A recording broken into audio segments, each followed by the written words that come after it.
Candace Owens, a right-wing podcaster, told the world she would, quote, stake her entire professional reputation on the fact that Brigitte Macron, the First Lady of France, is in fact a man.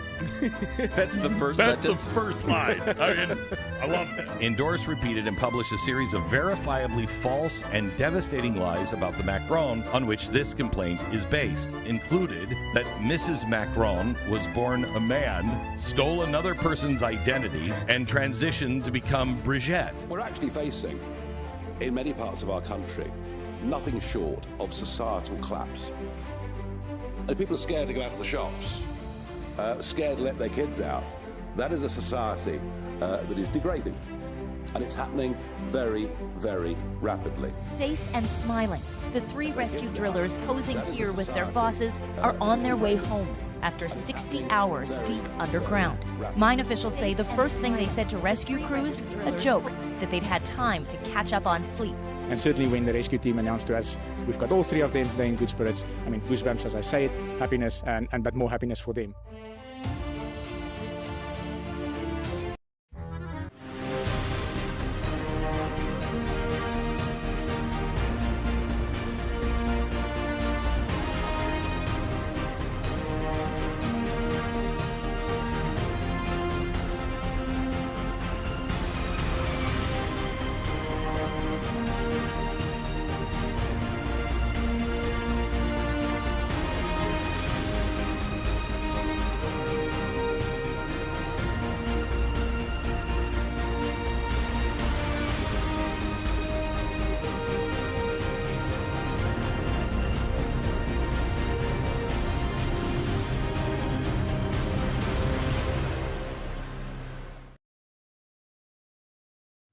Hey guys, welcome back to Resistance Chicks. I'm one of your hosts, Michelle. It's Sunday, which means we're going to bring you this week's top news from around the world, which includes and is not limited to Brigitte Macron, the French president's wife, suing Candace Owens for calling her a man.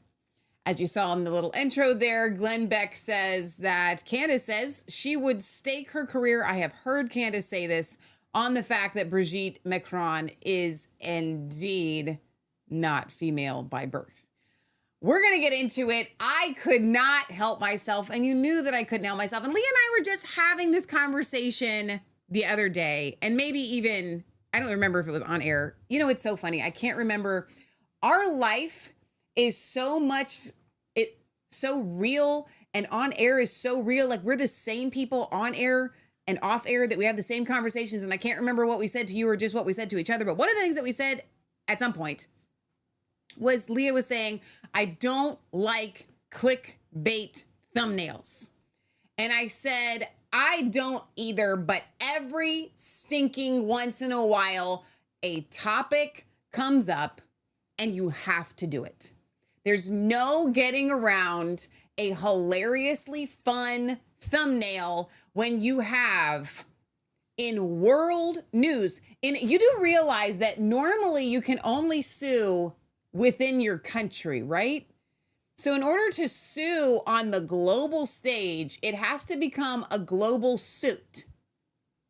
All right. So on the world stage, we have a French president, is his first lady, suing an American podcaster essentially for defamation of character, that she's a man, really and truly. So we're going to get into that. I'm probably going to come right back to that as soon as I tell you the other stories that we have. That amazing clip that you saw from Nigel Farage saying that Britain is facing societal collapse. And I actually agree with this, but we're going to stand against it in prayer. When you are looking at a breakdown of society where you are bringing in so many foreigners in such a short amount of time, in such a gigantic flood, and it's not just foreigners, just regular foreigners. This is an agendafied, I just made up a word. Is that a word? Agendafied? It's an agendafied issue. No, I can't say that. That was really wrong. Let's forget I said that. Strike that from the record. Rewind. It's an agenda that has been carried out by the world leaders at large in order to break down the society in not just the UK, but other Western nations. And it's strategic.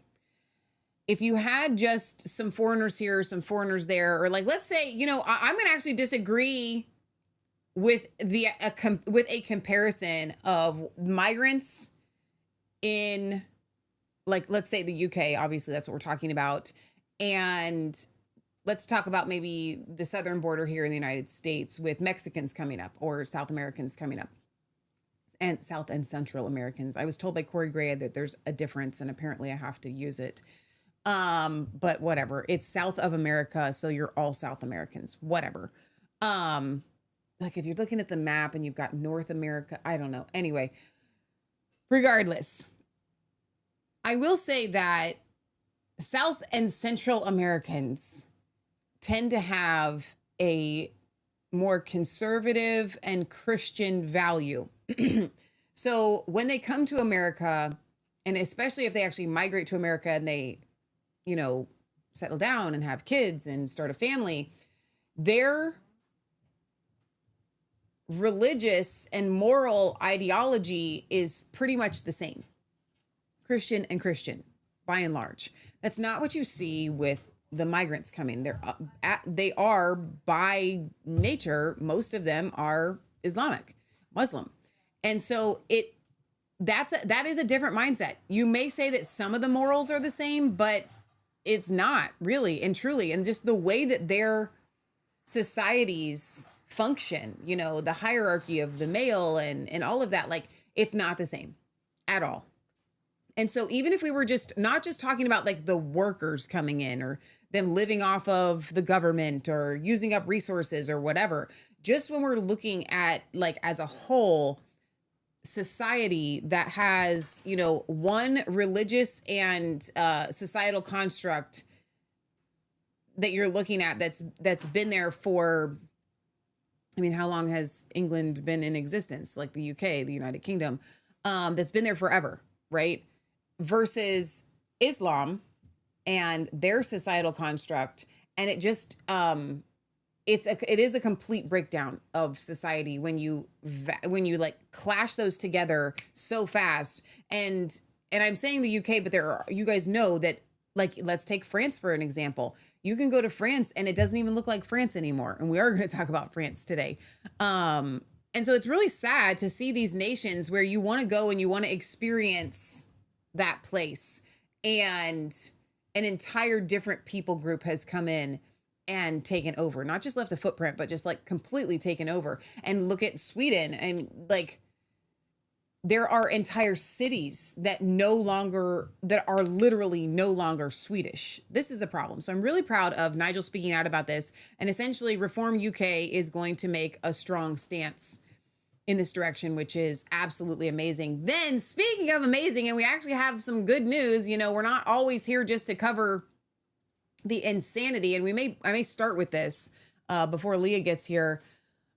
In the British Columbia, we saw 3 gold miners who were trapped for over 60 hours, and they have been rescued, and they are in good spirits, even saying, we caught up on some sleep, which I thought was hilarious and awesome.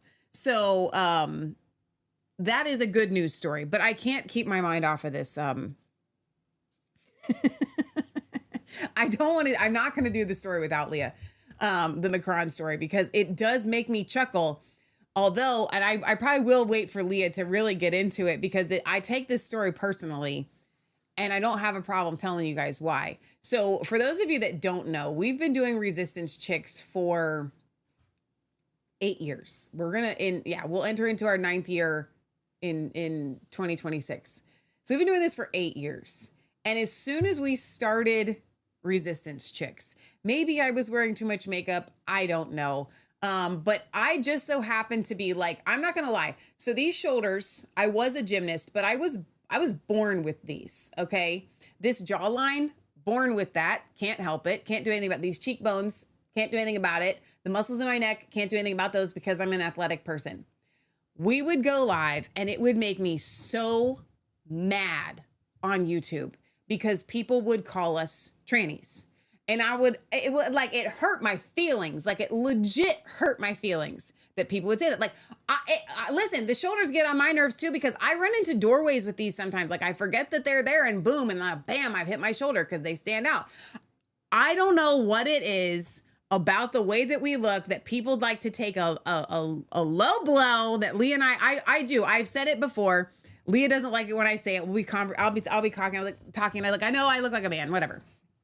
Leah's like, Michelle, stop saying that. No, I actually don't look like a man, but I do say it tongue in cheek because it's so funny, because so many people have said so over the past 8 years. Like, when we had trolls, which we don't anymore. If you're watching, you're just here because you love us, and that makes me happy. We don't have random trolls anymore, which is, Leah finds it sad. I find it comforting because then I don't have to deal with the tranny, you're a man comments anymore, which is great. So there was a time when, not a time, this is just very recently, actually, where there was this giant push where they're calling everybody a man.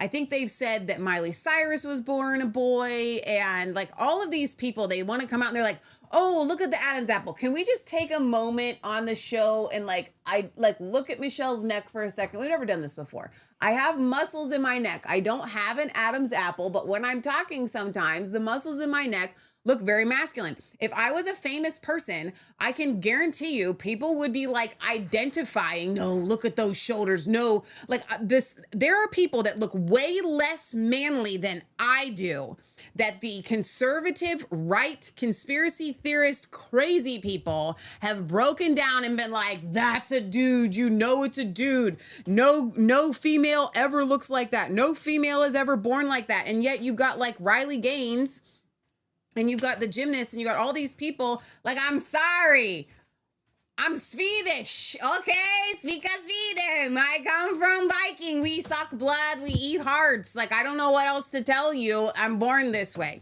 So that's what I mean when I say I take this story personally, because I cannot stand it when people accuse females of being a man when they have presented their entire career or whatever, ever since they've been in the public eye as a female. Like, we watched Miley Cyrus grow up on television. She's a little girl. Stop it. This insanity stuff, like, you take it too far. So all of that being said, we're going to talk about Brigette Macron. Leah, I don't even know how many stories you have up.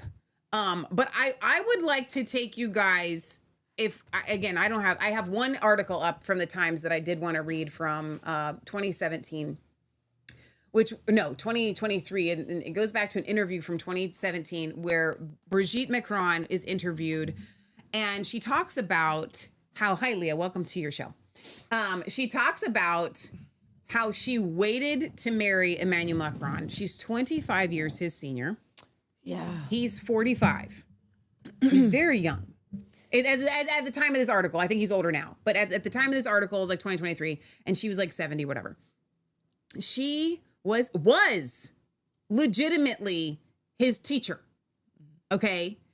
She legitimately had, quote unquote, a relationship as 25 years his senior when he was 15 years old. Yeah.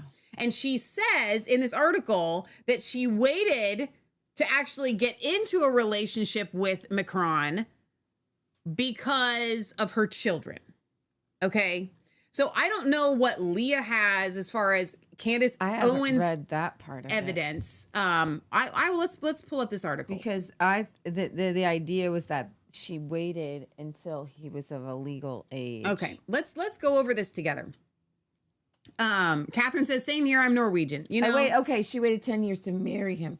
I thought, no, but she didn't. Yeah, that's disgusting. It says Brigitte Macron delayed her marriage to the future French president by a decade because she feared her 3 children's lives would have been, quote, wrecked by formalizing her liaison with a boy their own age. The 70-year-old former drama teacher of Emmanuel Macron, 45 at the time of this article, this is 2023, gave a rare glimpse into their classroom romance in an interview with Paris Match magazine about her life as France's premier dame since 2017. Macron was 15 when he fell for Brigitte Azer, a 40-year-old woman, married woman whose daughter Laurence was his classmate at the Catholic Providence School in Amiens, northern France. She gradually fell under his spell. This is how Brigitte tells the story, because otherwise she would be a predator. And the affair caused scandal in the provincial Picardy city. Macron's parents, both doctors, sent him to board in Paris for his sixth form studies, but he continued to pursue her. He pursued her at 15. My head was in a mess, she said. At the moment of my father's death, I was taken over by a hurricane inside of me. For me, such a young boy was crippling. Emmanuel had to leave for Paris. I told myself that he would fall in love with someone else his own age. It didn't happen.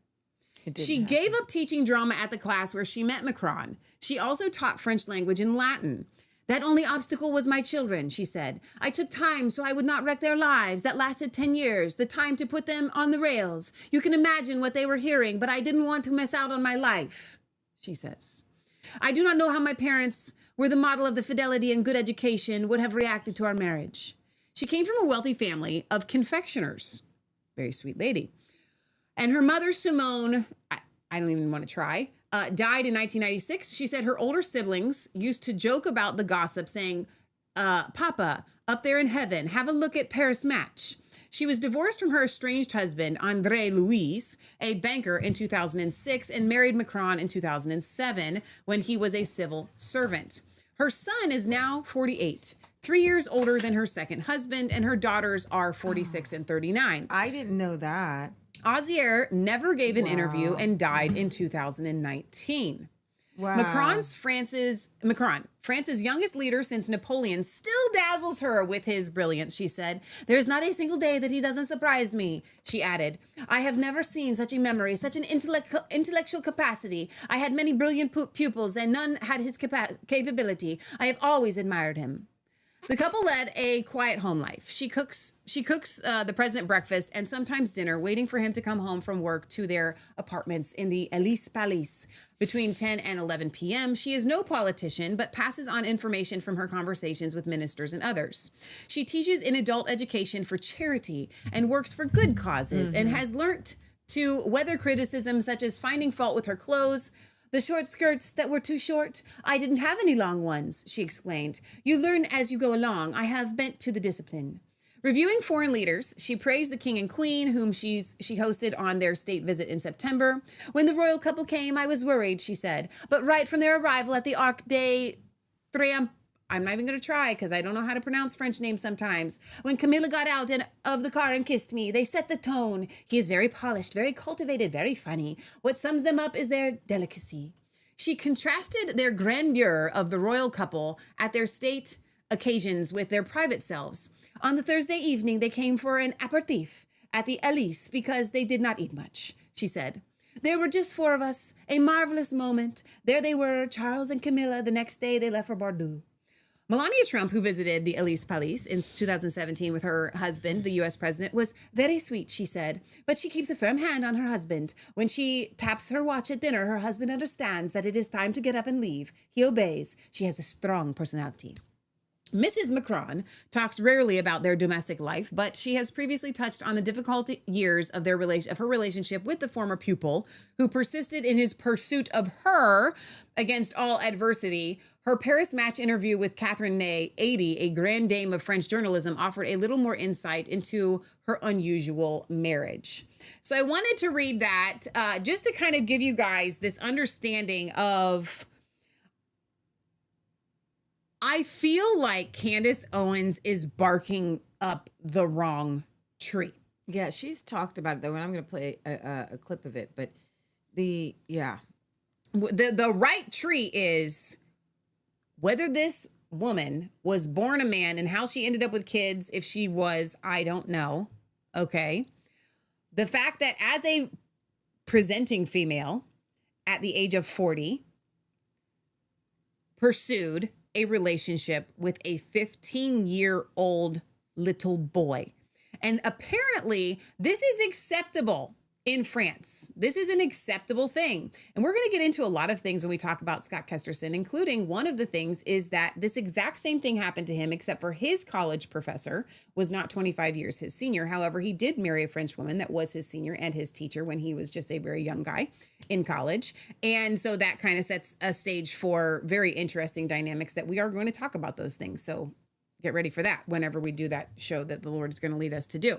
But it does beg the question, Leah, this acceptability of females or males being okay with pedophilia and the marrying of younger people in France. Yeah. When we were in Montana in 2017, we were hiking in Glacier National Park and we ran into some French people and we're like, oh, it's so cool. You're French. Like, what do you, at that time we were heavily covering this specific story. And we asked them what they thought of it, thinking that they would be like shocked. And they're like, oh, no, that's just French. That's just how we are, you know? And we're like, okay, then, like, pedophilia, no problemo for them.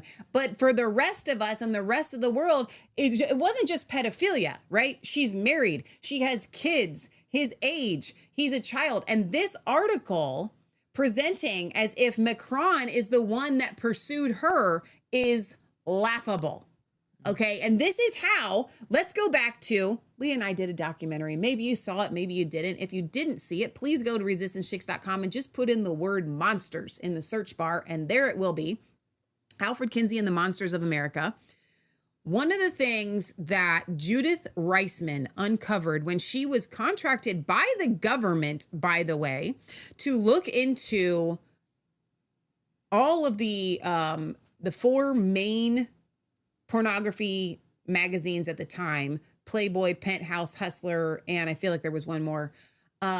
She was contacted by the government to seek out, is there pedophilia in these magazines?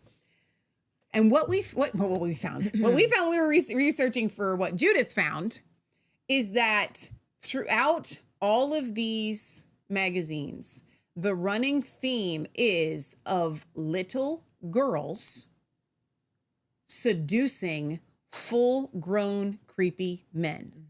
That is how pedophiles excuse being a pedophile.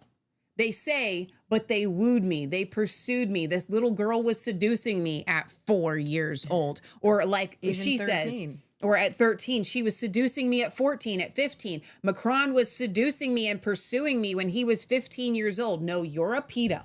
Yeah. Okay. You're a monster. Let me read a couple of comments before we move on here while Leah's still opening her tabs. Let's see. Sherry says, I think that there are a lot more of the elite who are transgender than we realize. Jim says, that's what I thought before you explained that. That's what I thought. I think you explained that before. Barry says, Michelle, there are well over 125,000 migrants who've come to the UK illegally on dinghies across the Channel Islands the last few years. That's without the illegal immigration, which has skyrocketed since Brexit. The UK started as a nation called Britannia over 2,000 years ago, before it was called the British Isles, and dated back to over 7,000 years. Chris says, I have not thought that you look manly. Thank you very much. I will receive all of those because I have received 1,000 in the other direction. I appreciate it.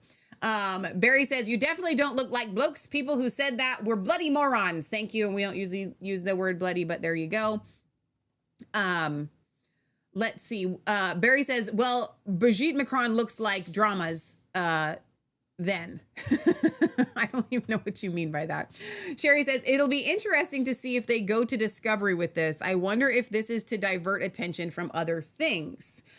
That is a good question, and one definitely worth asking if it is a distraction to distract us from other things.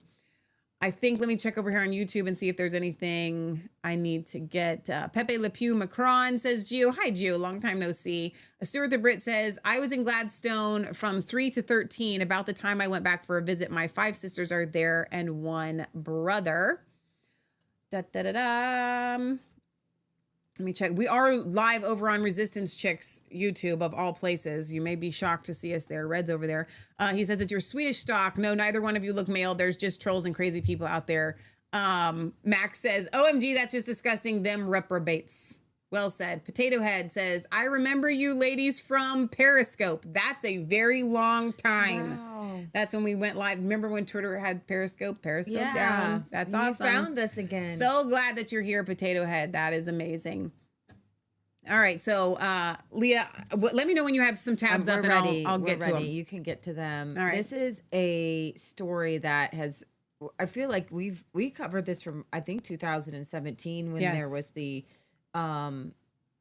election between Emmanuel Macron and Marine Le Pen. Yeah. The first time. And nobody else seemed to be talking about it. We were the only people talking about the fact like, that she's a pedophile. We always called him, I called him Baby Macron. Baby Macron. Because 8 years ago, he was 38. How old is he now? 45? She's like 47 now. So maybe like, he was probably like 39, I think, at the time. So he wasn't even 40 years old running as president. Right. And then there's this woman. And let's just at least take for granted that maybe she is a woman. I just don't think that it matters.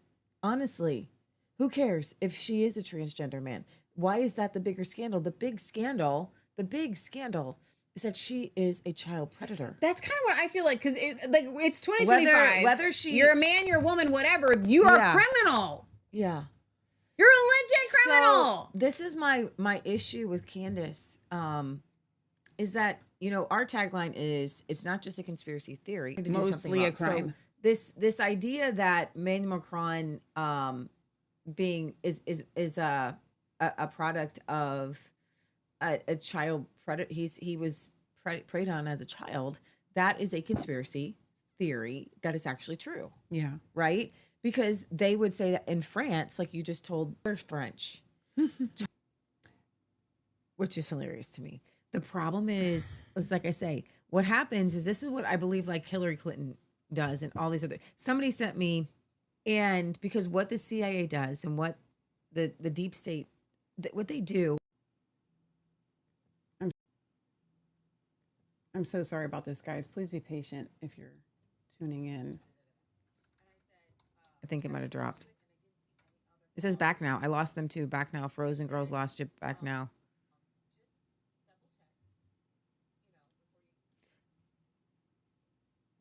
I think we did. Oh. So you were so sorry about this, guys. Please be patient. Okay. Well, then we're in and out, but definitely Facebook keeps breaking dropping up. for Frozen sure. screen though. Definitely breaking up. But we're here. We might be back. But it keeps replaying again. No. Back now. I know, it's like in and out. Almost like somebody doesn't want this to air. It's almost like it, isn't it? Thank you, Warrior Edge of Time. Now it's back. People are saying it's back. People are saying we're back. We're back. Right. We're back. We're back. We're back. Crazy. Right. Oh my gosh. I don't know which ones we lost, but okay. So I'm just going to keep talking then. Okay. So you have to check out everything. What happens, I'm calling this flush and retreat or flush and cleanse.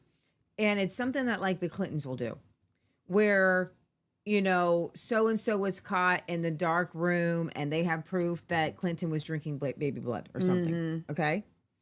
Well, that is demonstrably false. Right. So everything else against them is demonstrably false. Okay. So what Candace Owens is doing, whether she knows it or not, is she's actually covering up the actual pedastry. Even though she's talking about it. Yeah. It takes away from the oomph of the horribleness of it. If she just literally went on a rampage and said, Brigitte molested Macron, like, look at this. This is awful. I know. We call that, this is, America has, we have 18. I don't care. Suddenly, 15-year-olds are not more capable of having sex with adults just because it's France, just because you guys are just a bunch of perverts. Exactly. Okay, I say the same thing in the UK where your age of consent is 16.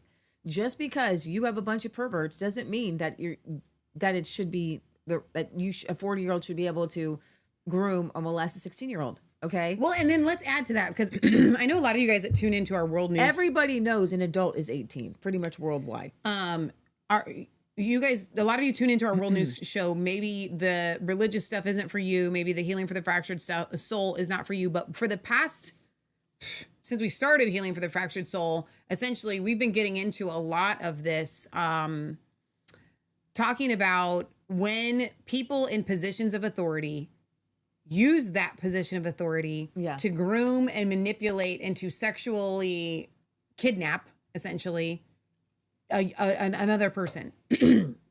So regardless of age, I'm so sorry. My goodness. Frog in my throat. Get it? French. You guys always call them the frogs over there. No, that's the Brits are called frogs. No, the French are called frogs. Oh, okay. Yeah, because Brit Bridger said frogs are just weird. Yeah. Right. So, so when we're looking at what she did, his age is a huge issue. But even if he had been 16 or 17, like I'm saying, like the teacher student issue is a problem. We were members of a youth group and we ended up moving out to Oklahoma before this manifested, but man, it went rampant. Our youth pastor married somebody in the youth group.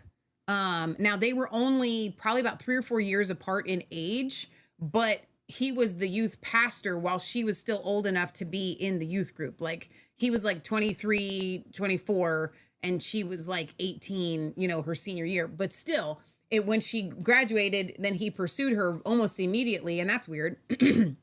Another case of actual like pedophilia happened in our youth group where there was like a 26-year-old youth pastor, same youth group, that ended up having some sort of, whatever with a younger girl who was like 16 or 17.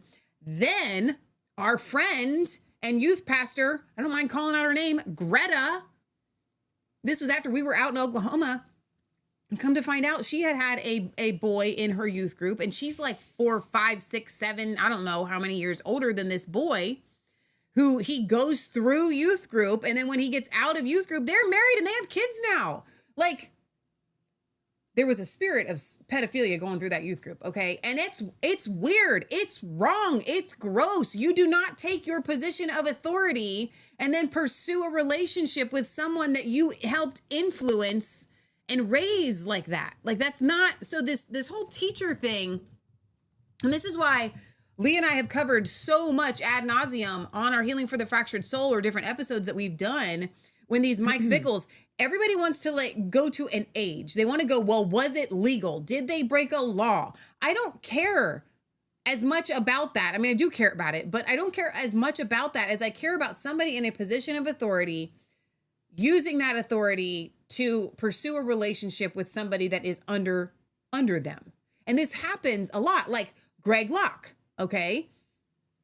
We do not, I think that man is a fraud. Okay, so let me finish this thought and then you can get back to that. I think he's a fraud. Now, this is my opinion, but from the research that we have done and from his own words and confessions, the woman that he is married to now came to church wanting healing and help, and his wife and he were trying to minister to her, and they were quote unquote ministering to her. He ends up divorcing his wife and then marrying this woman who they may or may not have, and I do not know, had an affair before he divorced his wife and then married this woman. And I'm looking at it from the outside going, she came to you for healing. And then you ended up and you ministered to her and helped her out of this really low place. And then you married her. I find that questionable. Okay. So, yeah, that's very questionable. But what's even more questionable is how France views sexuality. And this goes back to what you're talking about with Alfred Kinsey. And I'm going to read this article because this is highly disturbing. And this is from 2021. So Macron is in office and there is a rash, a ton of incestuous relationships revealed in the elites in France. So I'm going to read this article and how this ties in because this is insane. So Anna Tumazov chose a powerful hashtag to highlight sexual abuse at France's top political science college, Sciences Po. The training ground for the country's presidents, politicians, and administrators became hashtags science pigs, science porks. The story is very French, Anna told me, because it's about great schools. It's about rape culture. It's about the elegance of being silent. That's very French. Since then, the social media activist has received more than 400 messages from current and foreign students of Science Po. They describe sexual assaults and rapes, mostly by fellow students, and they say they were not taken seriously by the college. Some were told that it's not the worst thing in the world, that life just goes on. Others were accused of defamation. Some were considered liars. I haven't received any testimony of people being well treated. Stories like this are not new and not unique to this university. But she believes they are attracting a wider attention now because the college is already under the spotlight for something else. France has been shaken, and this was in 2021. We're going to tie in because this is very strange. France has been shaken by a series of incest allegations involving public figures over the past few weeks in 2021, beginning last month with the publication of a book by Camille Kouchner, in which she accused her stepfather, Oliver Dumont, of abusing her twin brother as a child. Oliver Dumont, a political commentator, was head of the Sciences Po's Foundation. He was head of the college, the university in France that trained all the elite. Okay. He resigned along with the school's director, who in turn had also known about the allegations. The government investigation into the college found no systemic cover-up, but noted that none of those who knew about the accusations had reported them, and said that the college should reinforce awareness of gender-based and sexual violence. Science Po said in a statement that it supported the victims of gender-based sexual violence. Alexander Kouchner, Camille's half-brother, teaches at the university. It's probably true, he said, that the book has refocused attention on other forms of sexual assault. But it would be untrue and unwise to think this started with a debate about incest. It started with the Me Too movement. Other colleges are now facing similar pressure. The Dumont affair has also reverberated far beyond one family or one college in opening up a conversation about incest. Incest in France is used to mean sexual abuse by relatives, including those not related by blood. So remember, Candace Owens took her allegations because somebody wrote a book about Emmanuel Macron and Brigitte, and tried to outline the fact that there's no pictures of her with her kids and all these different things. Candace ran with it, and she should have just, she could have just reported it like that. The problem is that if you identify a case as not being incest when it really is a crime of some other crime, you do this flush and wash where you're washing away real victims of incest, and you're washing away the fact of the real crime that happened with the pedastry and the child abuse. Okay. So I believe these two women these two authors wrote this book because they got caught up in this and was like, well, I think they kind of made up a story. But there is a real story here.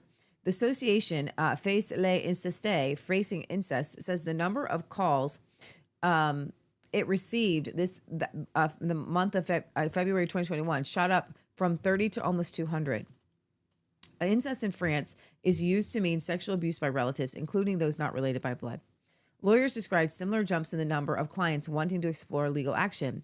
I've never seen anything like this. One lawyer told the BBC, people will often start by saying, the book Camille Kouchner? Well, something quite like that happened to me. Earlier this week, a deputy mayor of Paris, Audrey Pullover, spoke to France Interradio about revelations that her deceased father had abused 3 of her cousins as children. She knew it was true, she said, because things happened as a child that I felt weren't normal. There was a climate I didn't understand. Audrey Pullover says, when you are the daughter of a monster, at some point you wonder if you are not a monster yourself. It's almost automatic. And then here's where Macron comes in. Even Macron has spoken about the impact of the Dumont affair. The silence built by criminals and cowardice is finally exploding, he says. It's exploding because of the courage of a sister who could no longer stay silent, than the courage of thousands of others who have told accounts of their lives broken in the sanctuary of their childhood bedrooms. No one can ignore them any longer. This is the Macron who was groomed. A study conducted last year in 2020 suggested that 1 in 10 people in France have experienced incestuous sexual abuse. 1 out of every 10 people have had incestuous sexual abuse in France. You people need to get a grip. I think that figure is probably the same here, though. Like we have sexual abuse, but not incestuous abuse. Okay. Okay, because I don't know a lot of incest people. Okay. Like 1 in 10, you would know one. I know one or two. I know I know some, but not if I go into a room. It seems like it's always like an uncle or a dad or something like that. That's incest. I don't know. I don't think it's 1 in 10. It's usually here. like a cousin or an uncle or a dad. That's like what it almost always is. I don't think so. I mean, think it's there's the 1 priest, in 10. and then there's the Yeah, the I think teacher. it's But like the most everybody that I know, actually, I'm my experience is the opposite. No, because like we A lot know of the- girl. I know. I would say it's 50-50 for the people that I know. the babysitters, yeah. Babysitters, teachers, gym teachers, the people that have come and said stuff to me. It's not like I don't think America has that level of incest. No, not incest. Maybe sexual assault, but not incest. Okay, I don't believe I'm just saying 1 in 10 people. I still think it's really high, but keep going. Okay. Because I could go, like, if we're looking at my neighborhood, I don't think 1 in 10 people that live in my neighborhood have been incestuously sexually abused. Because I don't think 1 in 10 in my neighborhood have been sexually abused. Well, hang on, wait, pause with the ratios here. We have 1 in 4 boys and 1 in 4 girls have been sexually molested in America. 1 in 6 boys and 1 in 4 girls. That's the stats that we have. That's way more than 1 to 10. So I've had experience. Here's the thing: I've experienced a sexual assault. We're talking about a whole other jump into incest, and so sexual assault doesn't mean rape. No, I'm talking about pedophilia, molested, not sexual assault. But no, not 1 in 4. No. But those aren't the stats. The stats aren't pedophilia. The stats are sexual assault. 1 in 4 have experienced sexual assault. Mostly when they get older in college, those kind of things. It's not. All right, we'll have to revisit those. Okay. Since the French Revolution, this is where it gets really sick. Since the French Revolution, we have designed the family as a sanctuary in which the state does not enter. During the 20th century, French society refused to see incest, refused to pronounce the word incest, and refused to believe the children in the courts. The importance, according to the psychoanalytic theory in France, the idea that children desire their parents. This is from Sigmund Freud. They actually believed that children wanted to pursue their parents sexually. Has also affected attitudes here, as did theories that aimed to legitimize pedophilia in the 1970s. That's what happens when you take God out, by the way. It is currently legal in France. In 2021, I had to Google this. In 2021, there was no age of consent in France. And it still is, from what I understand, legal in France for blood relatives to have consensual sex acts as kids or as adults, while incest is an aggregating factor in cases of child rape and molestation. Under French law, a rape charge is only possible if there's proof of force, threat, violence, or surprise. Otherwise, it is tried as a lesser offense of sexual assault. That applies to children. As at the time of this article from the BBC, France had no legal age of consent. So you had to prove that a child didn't want to do something with the parents in order for it to be a crime. That's insane. And so they did change this. It says that may be changing. 2 bills are going through Parliament because the rest of the world, gave you a slap upside the head, and have put forward plans to remove the possibility that minors can consent to sex. This is why in the defamation article, they say their relationship was in the bounds of the law. Right. They don't say it was moral, but because there's no age of consent, right. He could have been 3 years old, and he should have said, "Oh, he wooed me. Our relationship was in the bounds of the law." Right. Oh, he was a baby, an infant. Our relationship was in the bounds of the law. Okay, which is why I think they're trying to pin him on the incest deal. Like, not only is he transgender, she's a transgender, but then she's Macron's father. Okay. That's what Candace is trying to say. That's what she's saying. I know. And Macron has asked his government to draw up similar proposals. Basically, we got away with it. This woman got away with it, but now we don't. You know what? And you know what's amazing? This is what is so disgusting to me. They, under Macron's government, set the age of consent at the very age so that Macron wouldn't, so that they couldn't go back and say, right, Brigitte abused you. Why are you setting the age of consent? Right. So they couldn't set it at 14. But they couldn't set it. Have, or no. What I mean is they couldn't set it at 16. Right. Because then it already had been well known that he was 15. Right. So this is one of those elite cover-ups.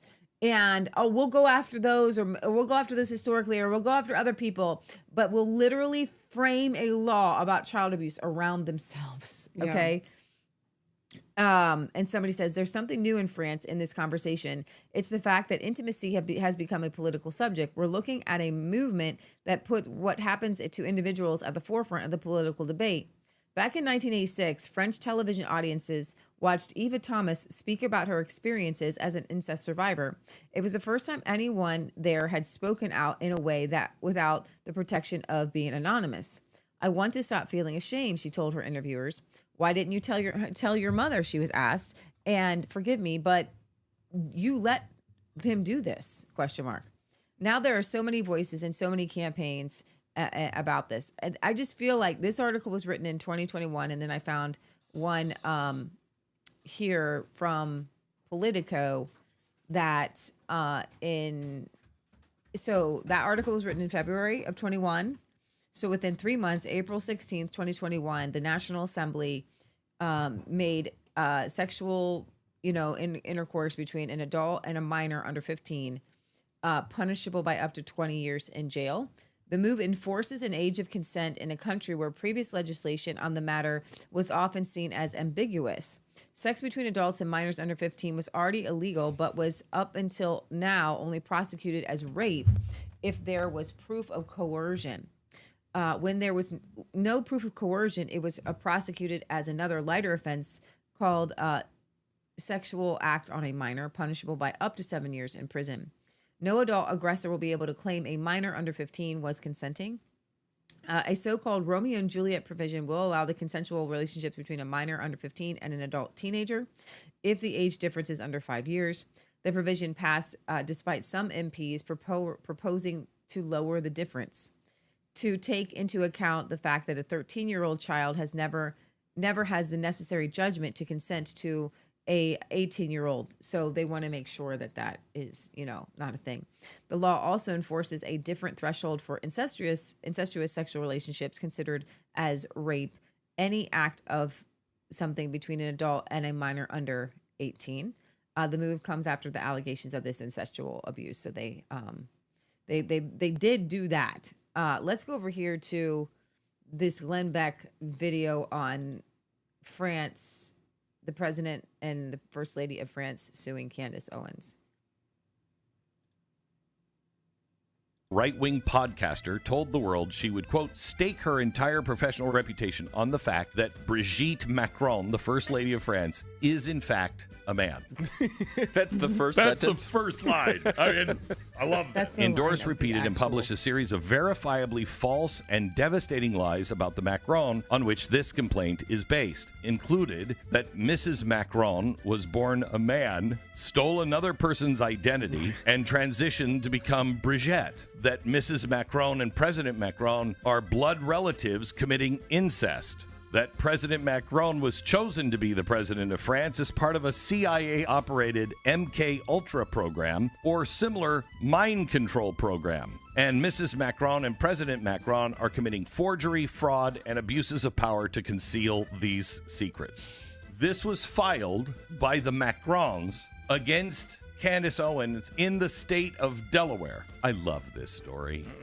Here's the president of France responding to Candace Owens, thinking you're going to get her to shut up. You've just made this a global story for a very long time now. And you're not going to win, President of France, because we have something called the First Amendment. You are a public figure, and your wife is a public figure. And you're not going to be able to stop her from having her opinion. Candace Owens. So I actually disagree with Glenn on that. Wholeheartedly, from a legal standpoint alone, you can sue for defamation of character. So she's not stating that she thinks he's a man. She's stating unequivocally that Brigitte Macron is a man. And from the history of the press, you can sue for defamation. Look at what happened with Kyle Rittenhouse. Oh, not Kyle Rittenhouse. Who was the other one?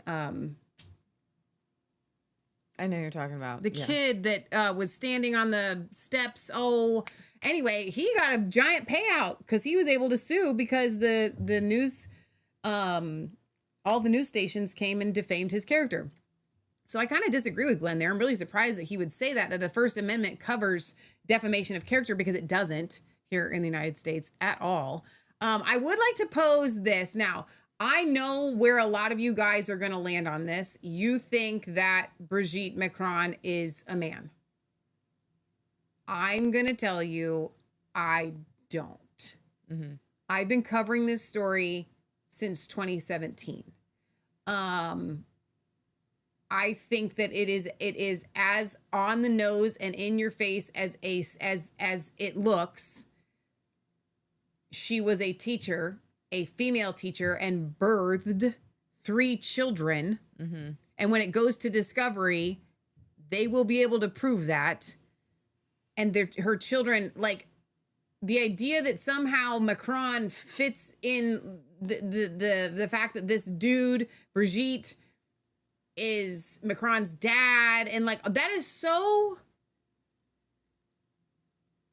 it's way more plausible, probable, and like easy to identify that she was just one of those teachers that had a thing for the 15-year-old boy, and it just makes her a gross pedo, and she left her husband and her 3 kids at the time. Like, here's the thing. Her kids can come and testify if they need to. Like, you know what I mean? This whole thing is like, this is what Lee and I say on our show all the time. If everything is a conspiracy, then nothing is. You have to be able to say, hang on, here, this is, if it looks like a duck and it quacks like a duck and it walks like a duck, it's a duck. So let's go over here to the Daily Mail article, and we can see some pictures of what her children look like with her. And, you know, there's more to this story. In the early months of President Macron and his wife Brigitte's forbidden relationship have really been out of the spotlight since his election in 2017.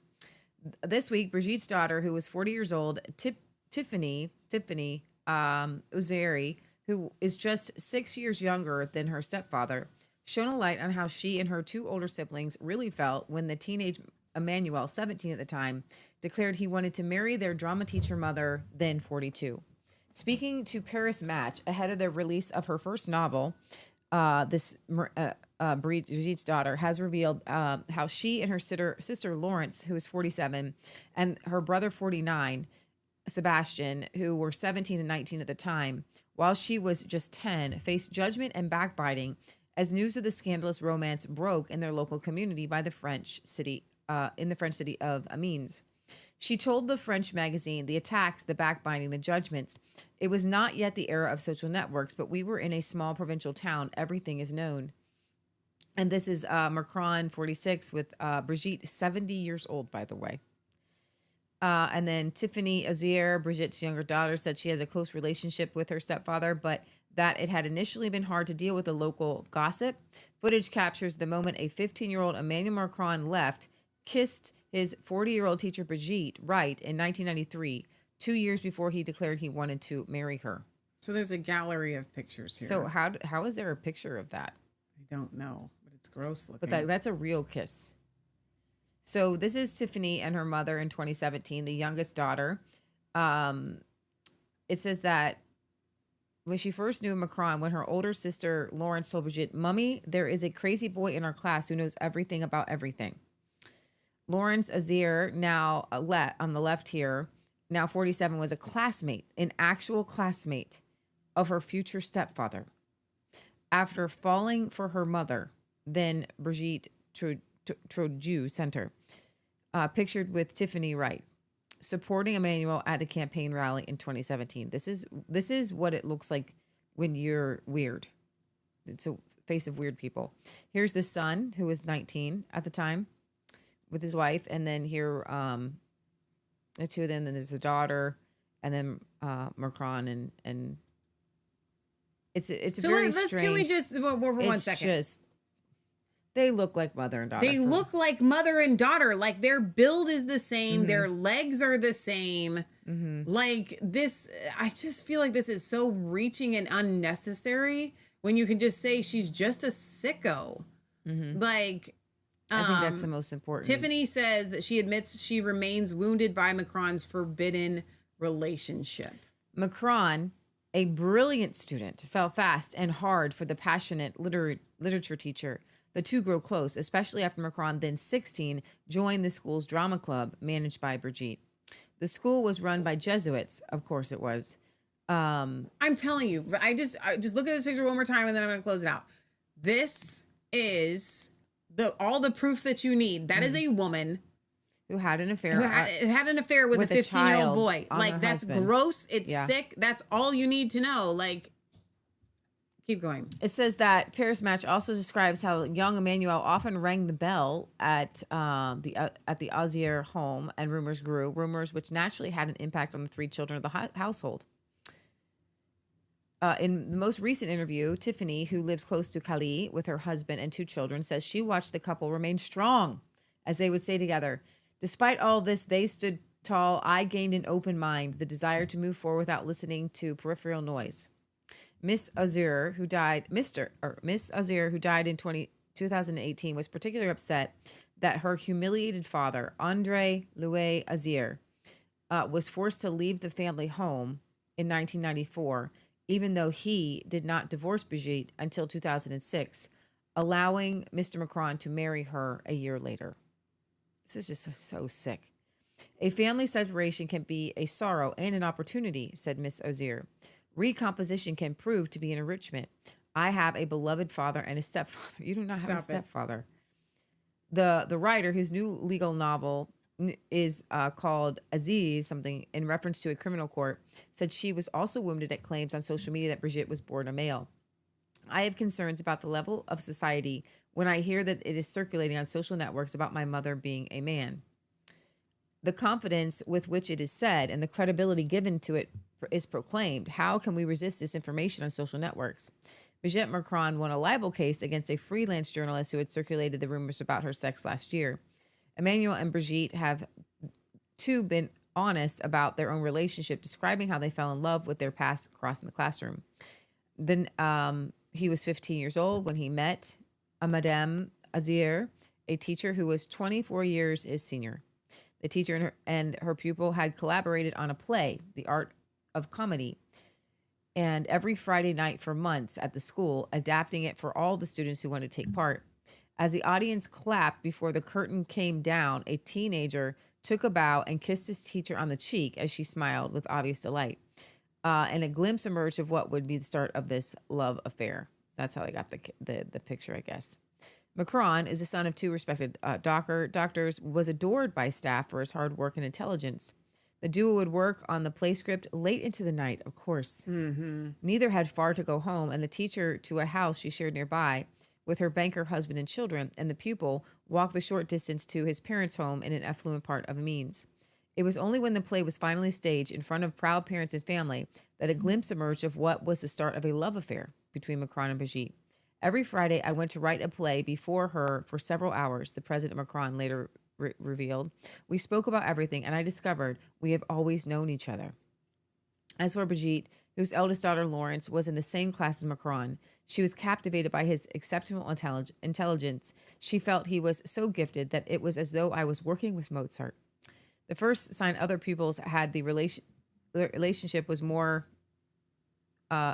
The first sign that the pupils had that the relationship was more than academic came during the play's closing party at a local restaurant, with one contemporary watching as the pair shared what he described a tender moment. Stop it. Their romance, quote, blossomed and caused a scandal in the province. Macron's parents then sent him to Paris to attend another school, but his desire to be with his teacher and pursuit of her remained.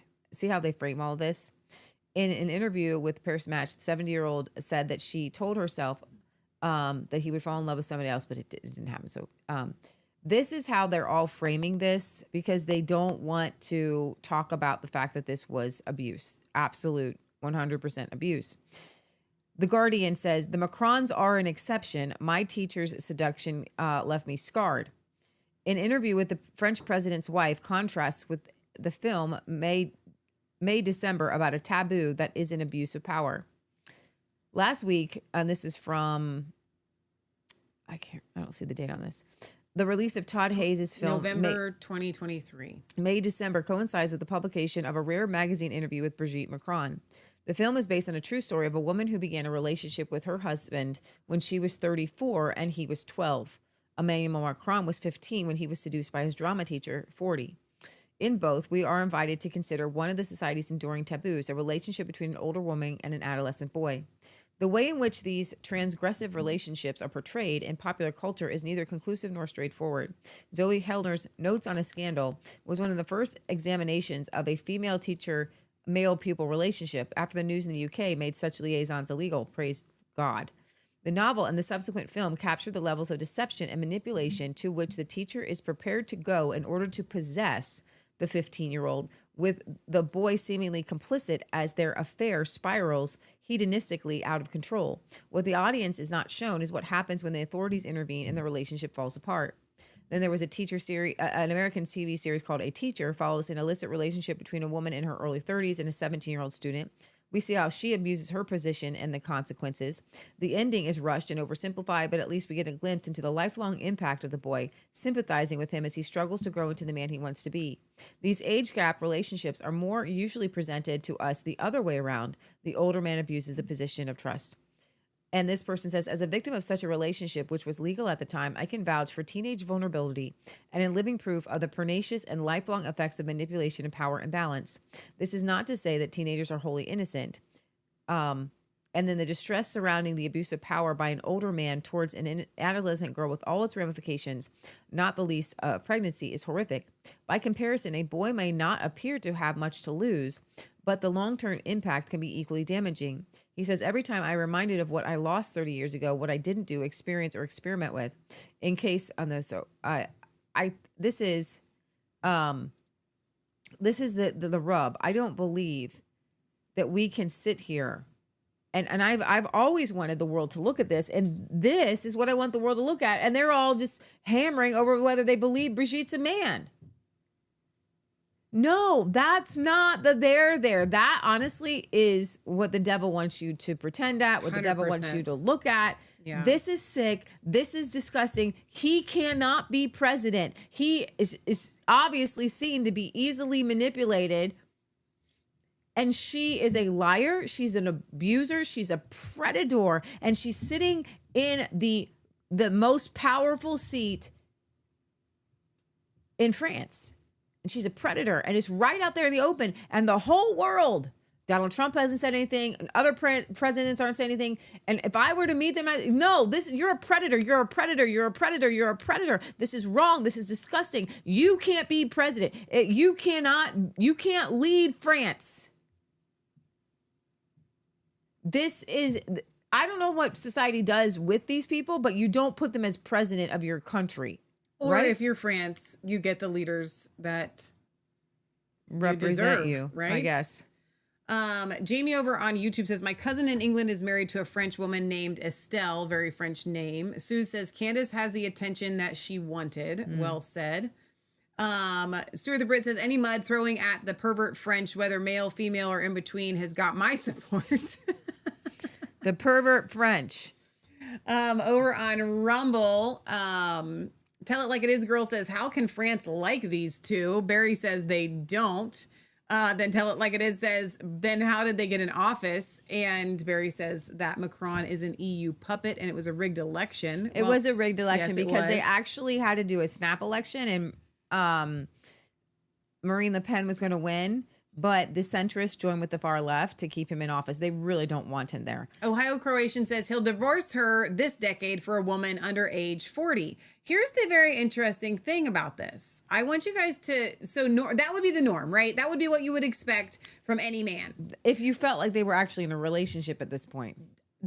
Macron is owned by this woman. And doesn't he just look gay? I think he's What gay. I mean is, like, I believe he's under the thumb and the power and the control of this woman. Mm-hmm. Like, it started at the age of 15 and she has a spell on him. Like, it's gross. It's sick. It's what it is. Like that would denote, and again, under normal circumstances would apply, that would denote that it has a manliness to him, that he has, an independence to him, which I just don't think that I don't really think he's attracted to women at this point. I think that what happens when a 40-year-old woman messes with your sexuality, it goes completely awry. Yeah. And I think that he does all these weird homosexual things on the side. And that is what I would wish that Candace would talk about. Because there's plenty out there of him with liaisons and like the way he hugs Zelensky and the way he's on boat trips with other men and the way he's danced with other men. Remember we covered the drugs issue? Yeah. Right? Yeah. Over on Resistance Chicks YouTube, Madlink says, and she was responsible for the Olympics mocking of the Last Supper with the drag queens. It's totally just, everything is so over-sexualized. So, Leah, what does Candace have to say? I want to say over here, Mr. this? This is what I want you to play on the pedastry. Okay. Let's go back over here. Third one over. Should we go to the left? Right here? I should mention to you now, by the way, that Emmanuel Macron, who was at first inaugurated in May of 2017, had his presidential portrait done. Okay, that's it. And chose an interesting book to include in the background. A book by an author known as Andre Gide, a self-admitted pederast. Okay. Now, a pederast, if you are not familiar with that term, according to Merriam-Webster, is a man who engages in sexual activity with a young boy. Okay. If you're wondering, how does that differ from pedophilia? The answer is that pederasts are adult men specifically who are into only little boys specifically. So it doesn't include girls. Pedophiles can be into either as long as they are minors. So Andre Gide was a self-admitted pederast. He was into little boys. Which book did Emmanuel Macron select for his portrait? A book from Andre Gide entitled The Fruits of the Earth in English, okay? In French, it's Les Nourritures Terrestres. Forgive my terrible pronunciation there. So that's him. That's the book that he chose. Now, in case you're thinking rationally, let's play both sides of this thing, right? Maybe Emmanuel Macron didn't know that the book was there. Maybe it was just some dumb assistant who grabbed it. Who knows why it would be in their Oval Office, but maybe it was just some assistant who grabbed it and put it there. Nope. You'd be wrong if you're thinking that, so stop thinking that, okay? Emmanuel Macron has never hidden his affection for Andre Gide. He has spoken about it multiple times, okay? He even once gave an interview to a literary critic, Jerome Garson, and Macron said this. He said, and I quote, "Gide shows me the path that leads from the cerebral to overflowing sensuality." I should mention to you now, by the way, that Okay, so Andre Gide's writings and life explored themes of homosexuality and pedastry, often in the context of his own experiences. He wrote extensively about his relationships with young men, including his time in Algeria with Marc Allegret, while pedastry, the sexual relationship between an older man and a young adolescent, was the subject of his exploration. Gide's perspective was complex and not solely focused on the act itself. He delved into the psychological and emotional aspects of these relationships. There was a very sick movie that came out, and I don't know if it was about a boy or some other movie, but it had two famous actors in it. And I covered it a little bit on our show. It was several years ago, and I believe it had to be a French film, and it explored this young teenager who was actually in a relationship with a young teenage girl, and this suave man comes in, and they explore this depth of intensity where, they're saying all these things like, I need to be with you. I want to even watch you poop. Really weird stuff like that. I remember covering Okay. That. And such disgustingness that you can't even imagine. But here's this, and then the story ends with the guy leaving the young boy for a woman, because that's what you have to do in real life, is you have to present yourself as a married man.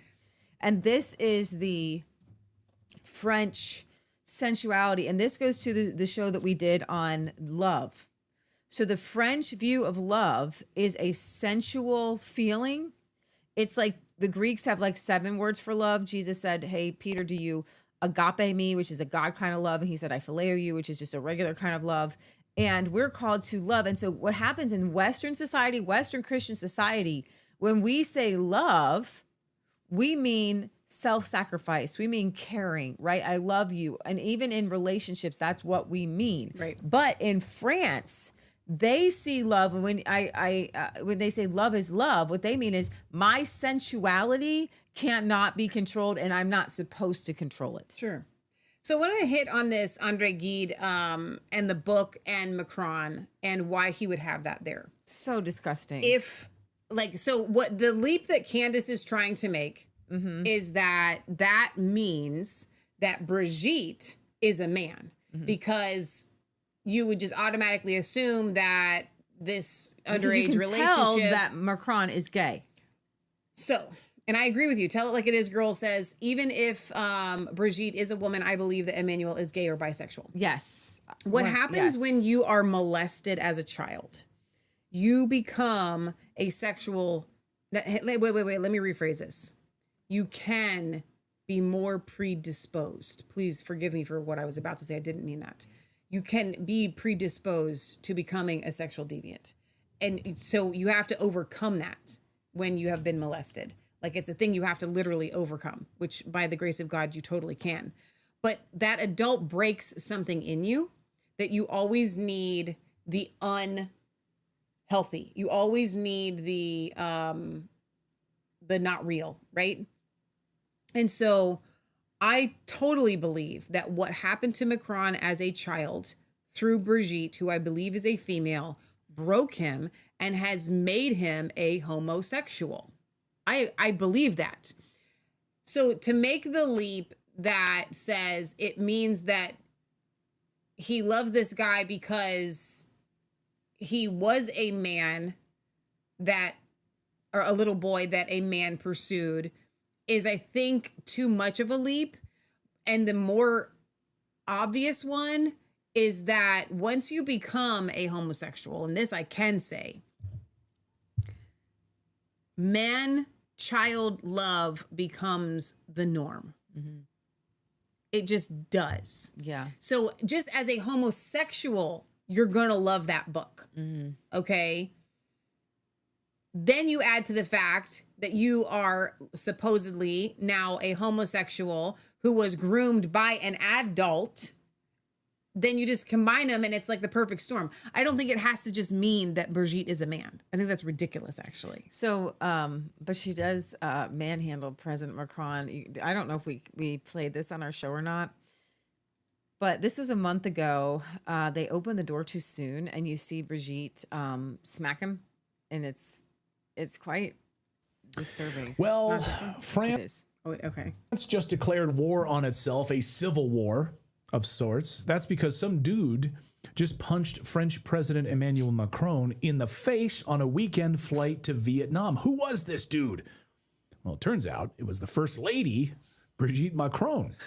Yes, the former school teacher who is 25 years his senior, seen grabbing his face and pushing him in the face off the flight. Now, cameras caught the first couple in what can only be described as an airborne domestic disagreement while disembarking from their plane in Vietnam. The footage shows First Lady Brigette giving Emmanuel Macron a slap punch to the face. Oh my. And then they come out there. You can see the smile. same red coat that was just slapping him in the face.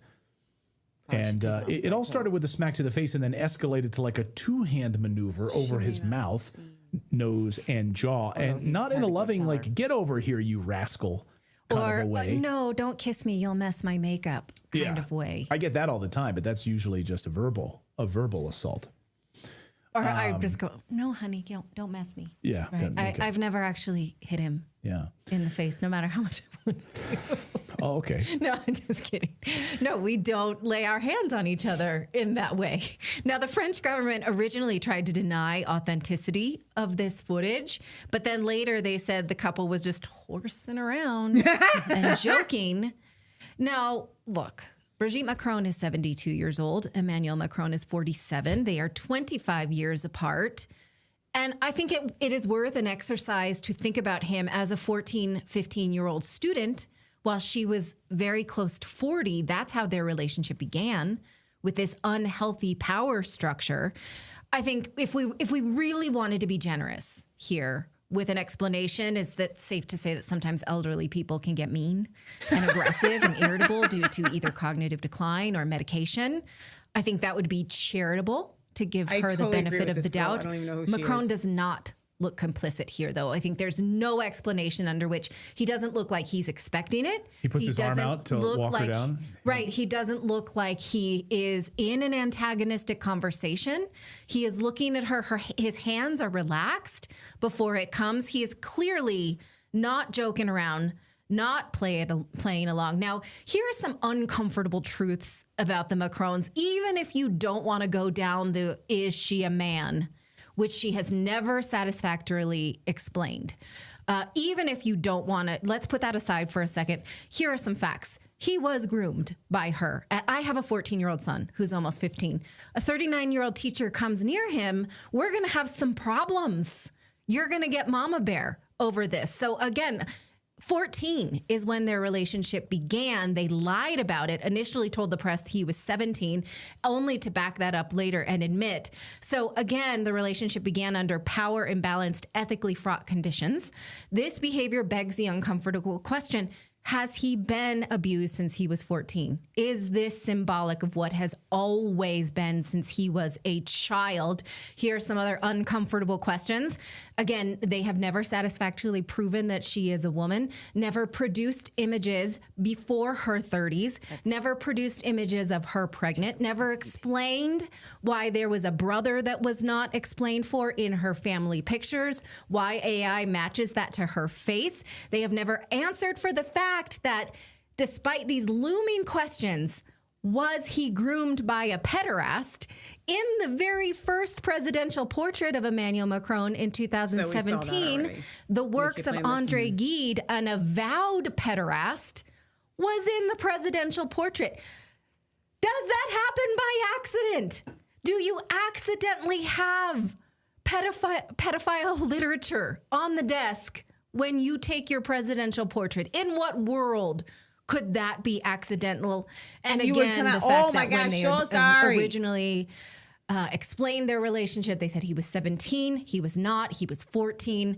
And again, the age of consent in France is different than it is in the United States. So let's just, as an exercise, think about if Macron was a woman, was groomed at the age of 14 and then hit in public, would we feel very differently? It's a very uncomfortable thing to confront and even harder to ignore. Wouldn't you say, Clayton? Yes, absolutely. And I think, Candace Owens, people pointing out in the chat, Candace Owens has all the deets on this. Yes, this guy goes on Tucker, and I am going to The one story that I have seen in the past few years that I was just like, I can't go there. That's just flat earth stuff. Is the Brigitte Macron, Emmanuel Macron, President of France's wife, was accused first by French journalists and then by my friend Candace Owens, who's one of the nicest people I've ever met, actually. Yeah, she's very incredible. smart. She's incredible. She and everyone's always, Candace Owens a hater. Candace Owens is the opposite of a hater, but she's a very kind person. But anyway, but she comes out and she's like, I will wager my professional credibility on the claim that Macron's wife is actually a man. And I was like, oh, Candace Owens, I love you, but I think this is too crazy. Yeah. And then it turns out she's right. Yeah. What is so? Can you just explain? My mind is blown. Well, my wife has been by the way, the Candace Owens pieces on this are phenomenal. And so I'll be sitting there, my wife, I'm like, what are you watching? She's like, I'm watching Candace Owens' whole deep dive on this. So let's give credit, I'm giving full credit to Candace Owens on this for really opening this story up from the French journalists who first broke it and then were, I think, like ostracized or basically told not to report it. So that, yeah, I mean, he's a groomer.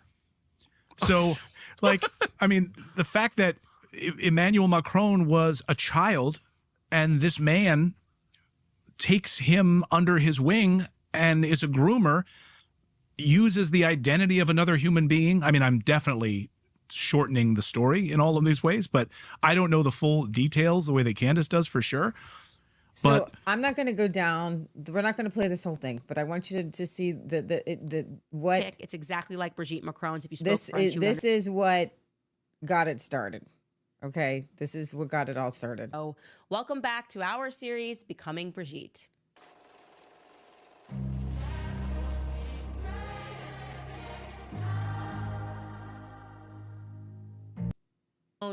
Then you have Françoise Nogue.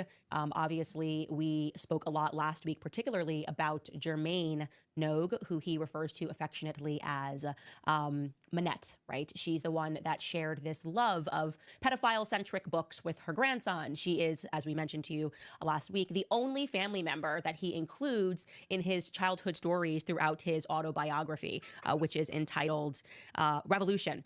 So wanted to get over that, wanted to speak about revolution, understanding that that is actually the Macron chart. And then, of course, like I said, his mother, what we described on last week's episode, or a couple of days ago, the episode was that Dr. Frances Nogue, his mother, when she was first introduced to the world, she was introduced as a pediatrician who helped out in some capacity the Social Security office. And then we had this huge bombshell in the last episode where we learned, just kidding, by Social Security work, we forgot to include the fact that she helped transgendered and intersex people secure new identities. I mean, that was a major tidbit. I mean, that really, it's explosive.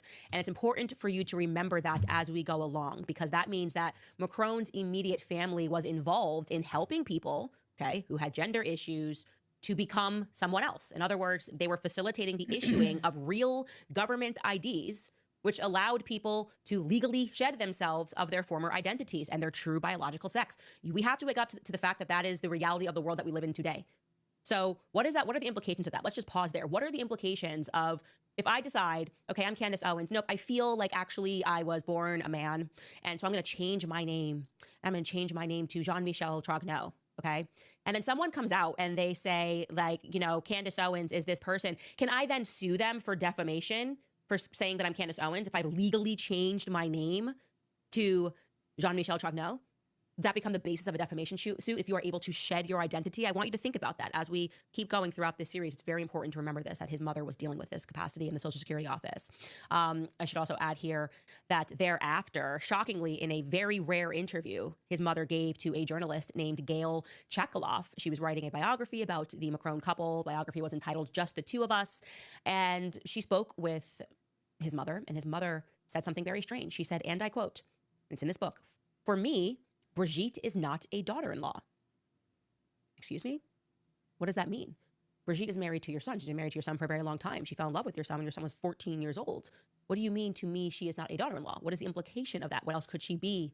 What else could the First Lady be to you? So we'll just leave that there. Okay, now let's take a look at... Okay, that doesn't even make any sense because let's take the... I'm not trying to play devil's advocate here. This is my thought process as I'm listening.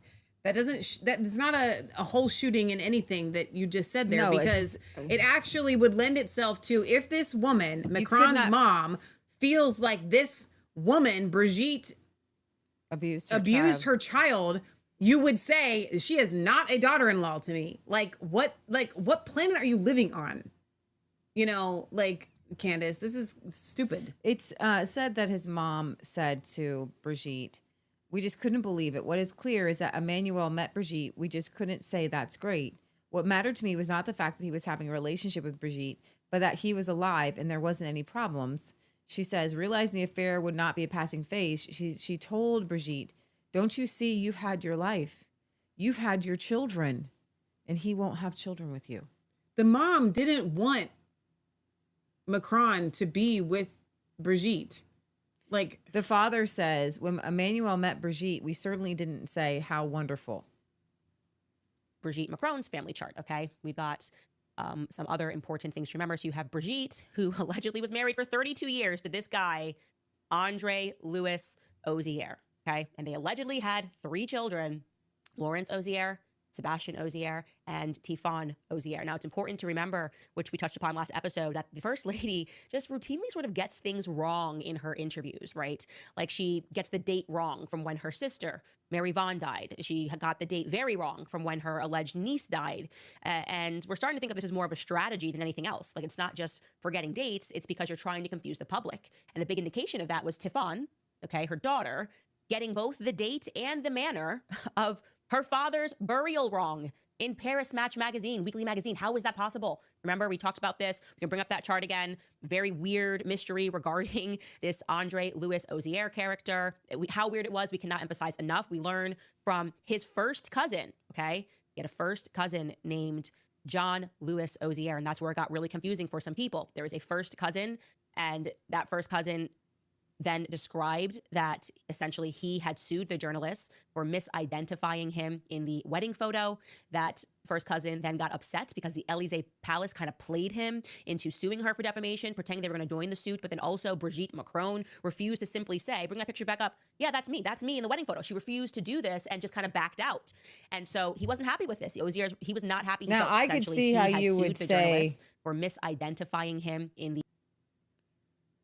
But here's the thing: if she's supposed to be this guy, she doesn't look like this guy. But that doesn't really look like her either. So I think it looks like her. But and what I hope they bring the chart back up of at least this guy. They're saying that. Hang on, wait. They're trying to say that. But then also I think she's. Are they trying to say that? No, she's supposed to take. She's not trying to say that guy. She took on her brothers. Her brothers. Right. So. But that guy is clearly the father of those 3 kids because they all look like him. Do you think so? Oh, yeah. That's why I wanted to go back to this chart right here. Look at the guy in the middle. Like, that is his dad. The girl to the left looks just like him. Like, that is, and the girl, and here's the thing. The girl on the right looks like Brigitte. Looks like her mom. This is a family. This is not hard for me. Like, they all look like a family. This is ridiculous. I'm sorry. We'll let Candace continue. Well, we can stop. We can move on. I feel like we've exhausted this. You guys can go and watch it if you want. If you haven't, whatever. But, actually, I want to play just a little bit more of this though. The controversial part of the relationship. This is what I want to focus on. Age gap relationships are nothing new, but Emmanuel Macron and his wife Brigitte. Now that's a story. A 24-year difference is already intriguing, but what really makes it jaw-dropping? He was just a teenager when they met, and she was his teacher. Yes, you heard that right. During a rare interview, Brigitte admitted, "My head was in a mess. For me, such a young boy was crippling." So, how did it all begin? Let's rewind to the early 90s. Emmanuel was just 15 years old, a student at Lycée La Providence in Amiens, a small city in northern France. Brigitte, a woman 24 years his senior, married with 3 children. That looks like the girl in the wedding picture. I'm sorry. To me, that does. But whatever. Was his literature and drama teacher. And get this. Her eldest daughter, Laurence, was actually in the same class as Emmanuel. Her nose is the same. At the time, Brigitte had been married for about 20 years to a banker named Andre Louis Ozier. She was living a completely normal, respectable life as a wife, mother, and teacher. But everything changed when she met Emmanuel. You know where it's going. Their bond started while working during a school play, The Art of Comedy, by Italian playwright Edoardo De Filippo. Every Friday night they stayed after school, rehearsing lines, exchanging ideas, and apparently falling in love. Or at least he was. And this is for a very positive memory. Every Friday I would go write a play with her for a few hours. We talked about everything. It seemed to me that we had always known each other, the French president later revealed. Brigitte later said that working with young Emmanuel was like working with Mozart. He wasn't just smart, he was intense, driven, and way beyond his years. We work very well together. Now, at first, people just thought it was a close teacher-student relationship, but then things got a little too close. Other students started noticing that Brigitte and Emmanuel spent a lot of time together, staying late after rehearsals, deep in conversation, clearly very focused on each other. And then came the moment that really set off alarm bells. They were spotted at a restaurant, sharing what witnesses described as a tender moment. Let's just say, small towns love their gossip. Rumors started flying, and when Emmanuel's parents found out, they couldn't believe it. At first, they actually thought he was dating Brigitte's daughter, because that would have made way more sense. But when they realized the truth, they took immediate action. His mother, Françoise, admitted that when she first found out, she was completely shocked. I think everybody was emotional at this very moment. In a biography about Macron, his mother said, "We couldn't believe it. When Emmanuel met Brigitte, we couldn't just say, 'That's great.'" And honestly, can you blame her? Imagine your teenage son having long personal phone calls with someone much older, especially when that person is also his teacher. That's not exactly a situation most parents are prepared for. Their solution? Get him out of there. Fast. They sent him off to an elite boarding school in Paris, hoping that, with some distance, he'd move on, meet girls his own age, and forget all about his teacher. I think they made a huge mistake. Brigette, knowing how scandalous the situation had become, tried to distance herself as well. She believed Emmanuel would move on, meet someone his own age, and forget about her. But he didn't. Even from Paris, Emmanuel kept in touch. He called, he wrote letters, and he refused to let go. He even told Brigette, "No matter what you do, I will marry you." I mean, come on. Most teenage boys are just trying to get through their exams, and here's Emmanuel, making lifetime commitments. I always prefer having direct discussion. And Brigette? Despite everything, her husband, her kids, the social scandal, she couldn't ignore her feelings either. But she wasn't reckless. She knew her children would be affected, so she took her time. For 10 years, she stayed in contact with Emmanuel, but remained in her marriage, trying to shield her family from the inevitable fallout. But eventually, the marriage ended. By then, Brigitte's children were adults, and she finally felt free to be with Emmanuel. André-Louis Ozier, her ex-husband, took it hard. He left the family home in 1994, though their divorce wasn't finalized until 2006. A year later, in 2007, France's future president and his ex-drama teacher got married. She was 54, he was 29. And in an almost symbolic twist, they tied the knot in Le Touquet, the same seaside town where she had once married her first husband. What is your role for him? Well, I'm his wife. When asked about their age gap, Brigette told Elle France, "There are times in your life when you need to make vital choices, and for me, that was it. If I hadn't made that choice, I would have missed out on my life." And people just want to choose a life. That's very much important. Now, let's just pause here for a second. Imagine being her kids.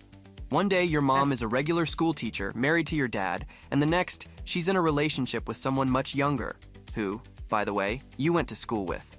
That's gotta be rough. And it was. Brigitte's youngest daughter, Tiffaine, later admitted that the whole situation was incredibly painful.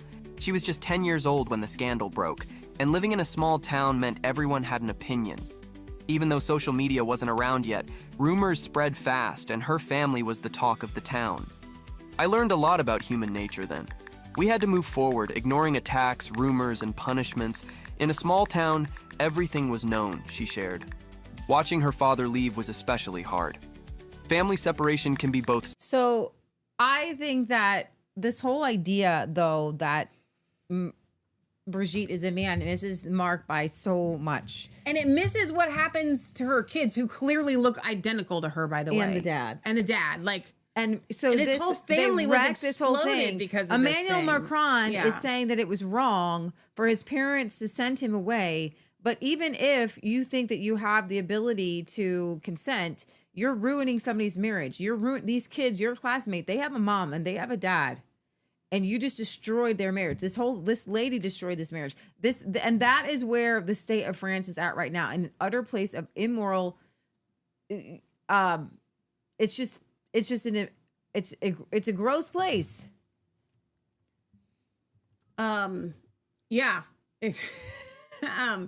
So Sherry says, I wonder if she is ill because she looks very thin and it appears she is wearing a wig. She's been wearing that wig for a while.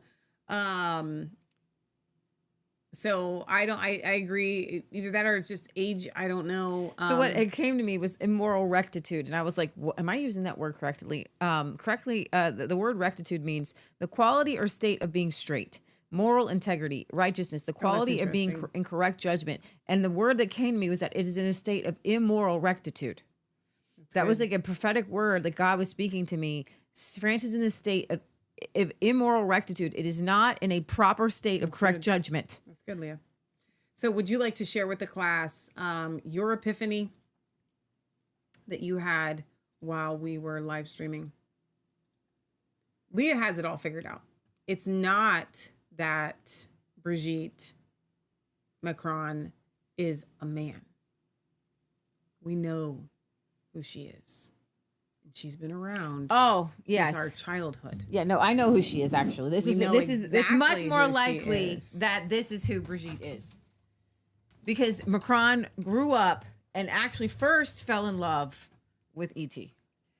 Absolutely. This so we're gonna. is we are convinced, and Leah that was looking she is this an up. alien. She is an alien, And she is the character also known as E.T.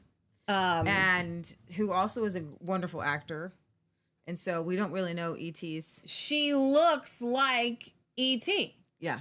If you guys have never seen the scene in E.T. where he puts on the wig. Yeah, right down this one right here.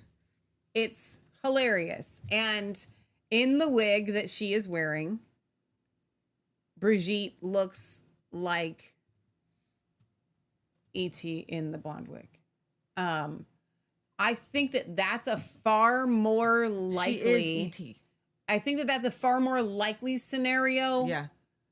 Than that she's a man. Yeah, me too. I believe she's been around since E.T.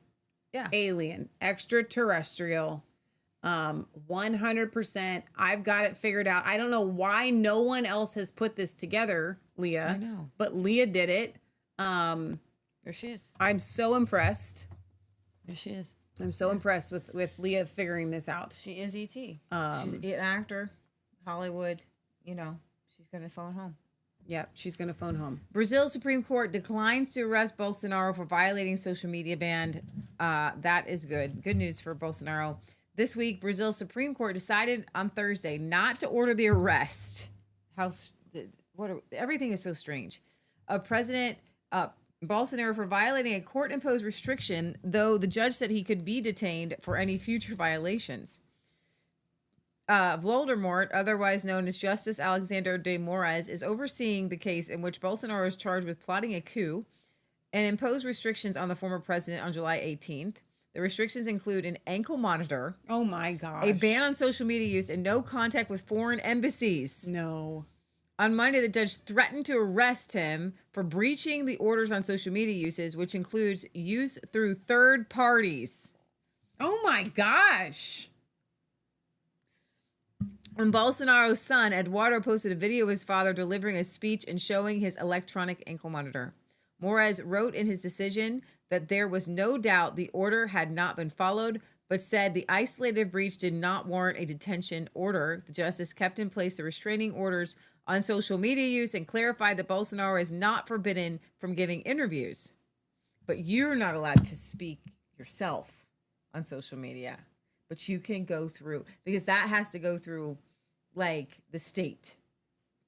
Bolsonaro, 70, told reporters on Thursday outside the Liberal Party headquarters in Brasilia that his lawyers were reviewing the decision and would advise him on Friday on what he is allowed to say under the ruling. Donald Trump has announced the trial as being politically driven, and on a July 7th post on Truth Social, Trump said, Brazil is doing a terrible thing on their treatment of former President Jair Bolsonaro. I'll be watching the witch hunt of Bolsonaro, his family, and thousands of his supporters very closely. 2 days later, the U.S. president threatened Brazil with 50% import tariffs, citing non-tariff trade barriers and Bolsonaro's treatment. Listen, I'm happy not to get whatever we get from Brazil and shut down the economy over this. Yeah, 100%. That I would be behind. That's economic warfare I am behind, okay? In a letter to Brazilian President Lula, posted on Truth Social on July 9th, Trump said that the trial had turned Brazil into an international disgrace, and it is urged to be halted immediately, due in part to Brazil's insidious attacks on free elections and fundamental free speech rights of Americans. On August 1st, we will charge Brazil a tariff of 50% on any and all Brazilian products sent into the United States. In response, Lula said Brazil was a sovereign nation and independent institutions and will not accept any form of tutelage. Wow. He warned that Brazil may respond with retaliatory tariffs. So, wow. It's a tariff war. There we go. All right, Canada. There were earlier this week I saw that these gold miners were trapped 500 meters underground in British Columbia. They have since been rescued. Praise God. But 3 miners, this on Thursday I'd read that they had been trapped. It was a non-producing area of the mine that collapsed. At the time of the initial incident, 3 business partner employees were working more than 500 meters beyond the affected zone and were asked to relocate to a designated refuge station. They had these refuge stations that had food and oxygen and water for a week before then another fall blocked access to that place, the refuge place.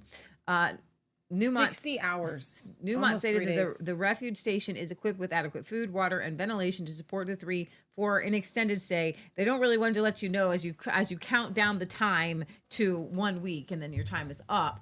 The second collapse blocked access and restricted communication, so they actually didn't have any way to talk to them, so that's kind of scary. Newmont said, adding that the operations at the gold and copper mine have been suspended to focus resources on the rescue effort. According to the British Columbia's mining database, Red Chris received Mine Acts and environmental management approvals in May of 2012 and began regular production in mid-2015. The mine's current projected operational timeline is expected to continue through 2043. Red Chris is the name of the mine that collapsed. Thank you. Yeah, let's go ahead and play the video of the rescue here. It's over to the left. To the left. To the left. There it is. Safe and smiling, the 3 rescued drillers posing here with their bosses are on their way home after 60 hours deep underground. Mine officials say the first thing they said to rescue crews, a joke, that they'd had time to catch up on sleep.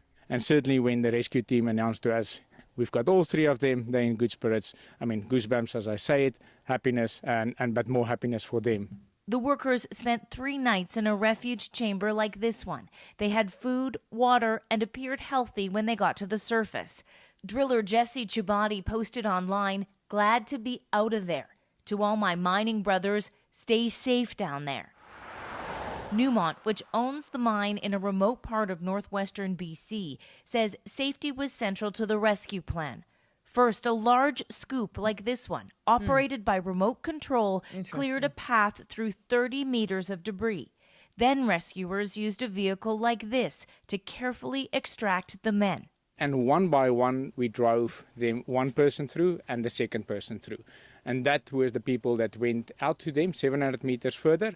And then we drove them back to a safe place. This retired mine rescuer says it looks like crews were prepared. The miners, they would have practiced this drill. They know where the refuge stations are. They have practiced runs. The question now, why were there 2 rock falls in the same area? The drillers were working at the site of a proposed underground copper and gold mine, separate from the open pit operations here. Newmont has promised a full investigation, so has the province. The ministry and the company will be doing separate investigations into what happened to make sure it doesn't happen again. The proposed mine is one of the projects the Premier wants to fast-track in light of American tariffs. Mining watchdogs don't want Canada to move quickly on new projects at the expense of safety. We're already seeing, I think, some very dangerous precedents. The surface mine operations are back up and running here, Paul, but the underground work has stopped. It'll stay that way as the investigation gets underway and the mine and the province figure out what happened and how to work safely. And Lindsay, I mean, gosh, I can only imagine how the families are feeling. So much relief. I actually phoned Jesse Chubati's grandma in Winnipeg, and she said that the last few days have been terrible, and she cannot wait to be reunited with her grandson. Wow. So that's a good news story, but I do have, I don't know, I think we've rescued 15. At the same time as this is happening, over at a more of a third world gold mine in the Congo, there was another gold mine collapse this week, but this was in the Congo. So when I found that one, this was happening too, but obviously because it's in Africa, nobody cares as much, so there's not much to report on, but I'm going to report on it. At an informal gold mining site in the east of the country where a shaft collapsed over the weekend, trapping an unknown number of miners underground. The incident occurred on Sunday at the Lomera artisanal mine in South Kivu province. Local sources estimate dozens of people may be trapped, although no official figures have been released. Individual shafts can accommodate more than 30 workers, including drillers and diggers. The Lomera site is a sprawl of makeshift tents, sandbags, and basic mining equipment. Local authorities have yet to release an official statement. We were walking in the shaft. My friends had been in the shaft since Saturday night. On Sunday morning, we learned that the shaft had collapsed. We tried to find them, but they never returned to where we sleep.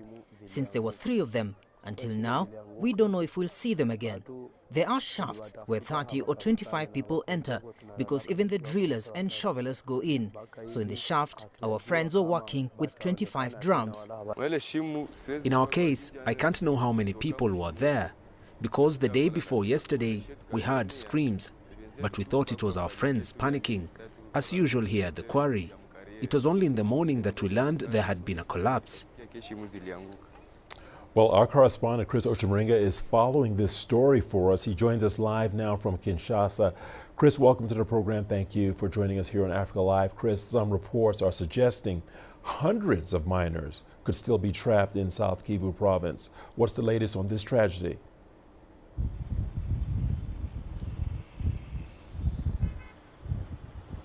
Well, Richard, there are conflicting reports about the number of people who are trapped in this mine shaft in South Kivu province. Some people are saying 500 people, others are talking of 30, and they're quoting local sources, survivors. We've heard from a civil society official in that area who said that there are very many people. And that area, Lomera, is a village, a lakeside village in South Kivu province that is under the control of the M23 rebels. And one of the rebel leaders has refuted the number of 500. He said it's not accurate. And we have heard that he has called for a meeting with all the miners in that area, and they're trying to come up with safe ways of mining gold. Now, that village was not very well known about 2 years ago, but last December there was gold that was discovered there, and thousands of people rushed to the area to try and make a fortune. And there was a very poor infrastructure in that small village, lack of housing facilities, toilets, and it brought about another problem, a cholera outbreak. In fact, the international medical charity Médecins Sans Frontières described that village as a sprawling chaos of mining shafts and makeshift shelters. So it's a very tough situation for the people there who are trying to find those who are trapped. Richard? Chris, this mine collapse happened last Sunday. How have authorities been carrying out rescue and recovery operations, and what are the main challenges?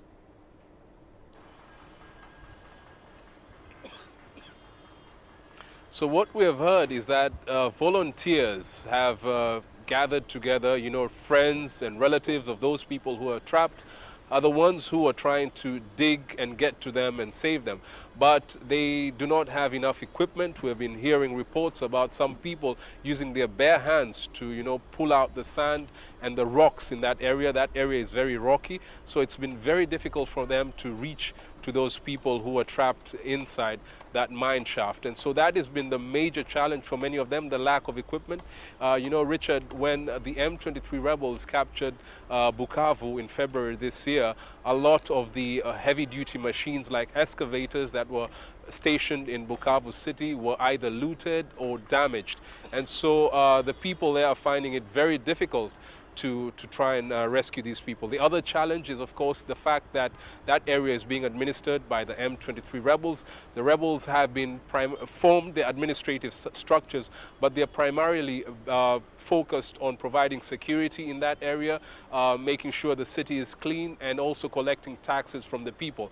These kind of disasters are new to them, and so it's likely to take some time before they respond to it. So people there are really struggling on their own to try and rescue the people who have been trapped. So I'm really struggling. I've been struggling to find answers to see if these people have been rescued. Michelle, if you go to my Twitter, I posted a couple more videos. This is a really sad situation because obviously it's a third world country. A bunch of people moved there. They're living in horrible conditions.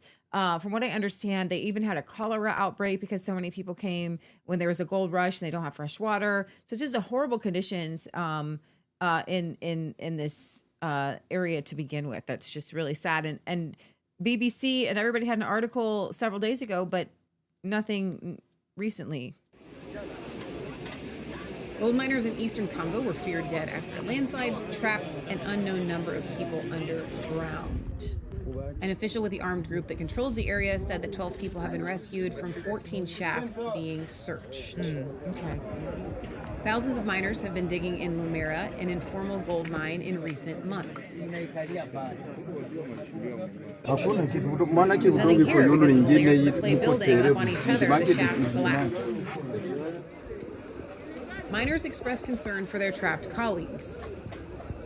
Marafiki wangu walikuwa My natumika friends were shimo working in the moja. same shaft. Juzi samedi 2 wakaenda. days ago, they said that they were going to work, working all night long. On Saturday morning, we heard that all the shafts had collapsed. After hearing that the shafts had collapsed, we searched for them, but we still couldn't find them. We heard people screaming here, and we thought it's just our colleagues panicking again, as usual here at the quarry. Then we continued working, and in the morning we learned that the shafts had collapsed. Okay, and I think I have one more. An unknown number of miners are trapped underground at this gold mine in eastern Congo. Rescue efforts were continuing here on Tuesday after a shaft collapsed on Sunday. Miner Kulondwa Mapendano said up to 30 people could have been in the shaft. Juzi samedi wakaenda ase wanaenda tumika. So His friends had been working there overnight on Saturday, he said, and never returned to where they sleep. The Lamera artisanal mine in South Kivu province is a sprawling site of makeshift tents, sandbags and basic mining equipment. It's known for its precarious working conditions. Christophe Badesire is one of its miners. I don't know how many people were there because the day before yesterday we heard screams. Okay, I think we heard that. So let's just pray for them. Obviously, in their conditions, it feels horrible when you're in a house that has air conditioning and they're stuck. It seems like a different world, and I feel like we Take for granted. we take things for granted here, but we also live in a bubble. We live in a bubble, and we don't care or think like even our world news is a world news program, and we primarily focus on things happening in the Western world, but there is a giant world out there, and they all need the gospel. So Amen. God, I just lift up these trap minders, and I ask you, Father, if they can be rescued, that they are. I ask you to be with their families. If they are, they went to meet you.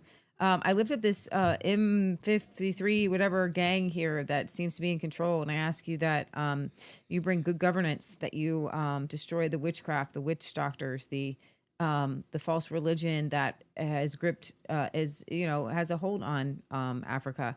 And I just pray, Father God, that you bring these men and women to a place of understanding in you. They do not need China. They don't need India. They don't need Russia. They don't need any Western civilization to come in and save them. They just need you. They need you to fill their minds with wisdom. And I ask you, Father God, to give these African wisdoms on how to provide for themselves, how to take care of themselves, how to use the land, how to grow things. And I ask you, Father God, that the exploitation of Africa will cease, and that Africa for Africans will they'll have a symbiotic relationship between the land and your natural resources, and that all these other countries that come in and desperately want to use all these different African nations for their own uses will cease to exist in Jesus' name. Amen. Amen.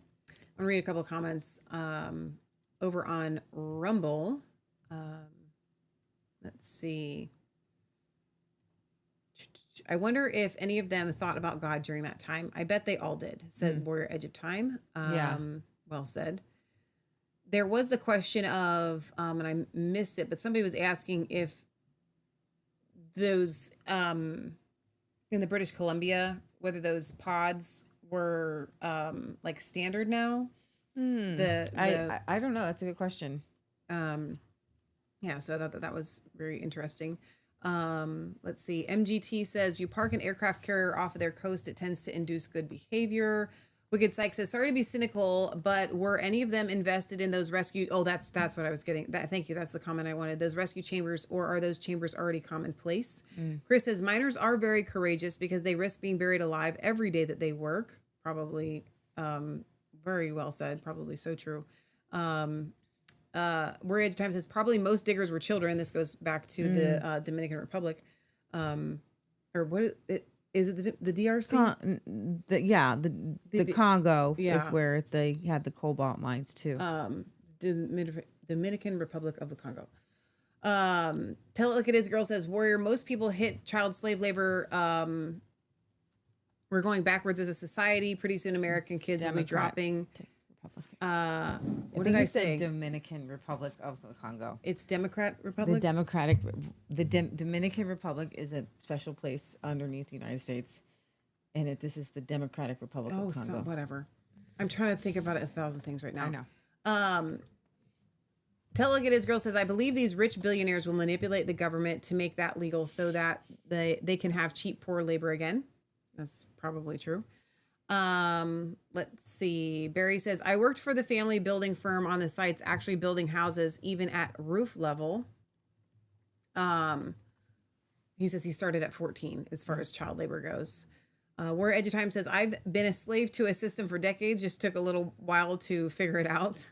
That's true. I think a lot of us can say that. Combat Medic over on YouTube says, E.T. loves little French boys. She does look like E.T. And that is an unfortunate coincidence there. So speaking of Congo, this is the DR Congo, the Democratic Republic of Congo. And there was a church attack today, just today. Oh my gosh. And has killed 30 Christians. So what? An attack on a church in Komanda in northeastern DR Congo killed more than 30 Christians today. Local sources said rebels from the Allied Democratic Forces, the ADF, a group that has pledged allegiance to the Islamic State group, stormed the church during a Saturday night service and killed 31 worshipers. 7 other bodies were discovered in the town. At least 35 people were killed Sunday in the attack by the Allied Democratic Forces rebels in the northeastern DR Congo, ending a months-long period of regional calm. The ADF originally formed from former Ugandan rebels and which pledged allegiance to the Islamic State in 2019, raided a Catholic church in the town of Komanda where worshipers were gathered for prayer. Last night around 9 p.m., we heard gunfire near the parish church. So far, we have seen 35 bodies. We have at least 31 dead members of the Eucharist Crusade movement, with 6 seriously injured. Some young people were kidnapped. We have no news of them. Likewise, attributing the attack to the ADF rebels was the local NGO Convention for the Respect for Human Rights, gave the provisional death toll at 38. Lieutenant Jules Ngongo, a army spokesperson in the Ituri, did not comment on the toll but confirmed the attack.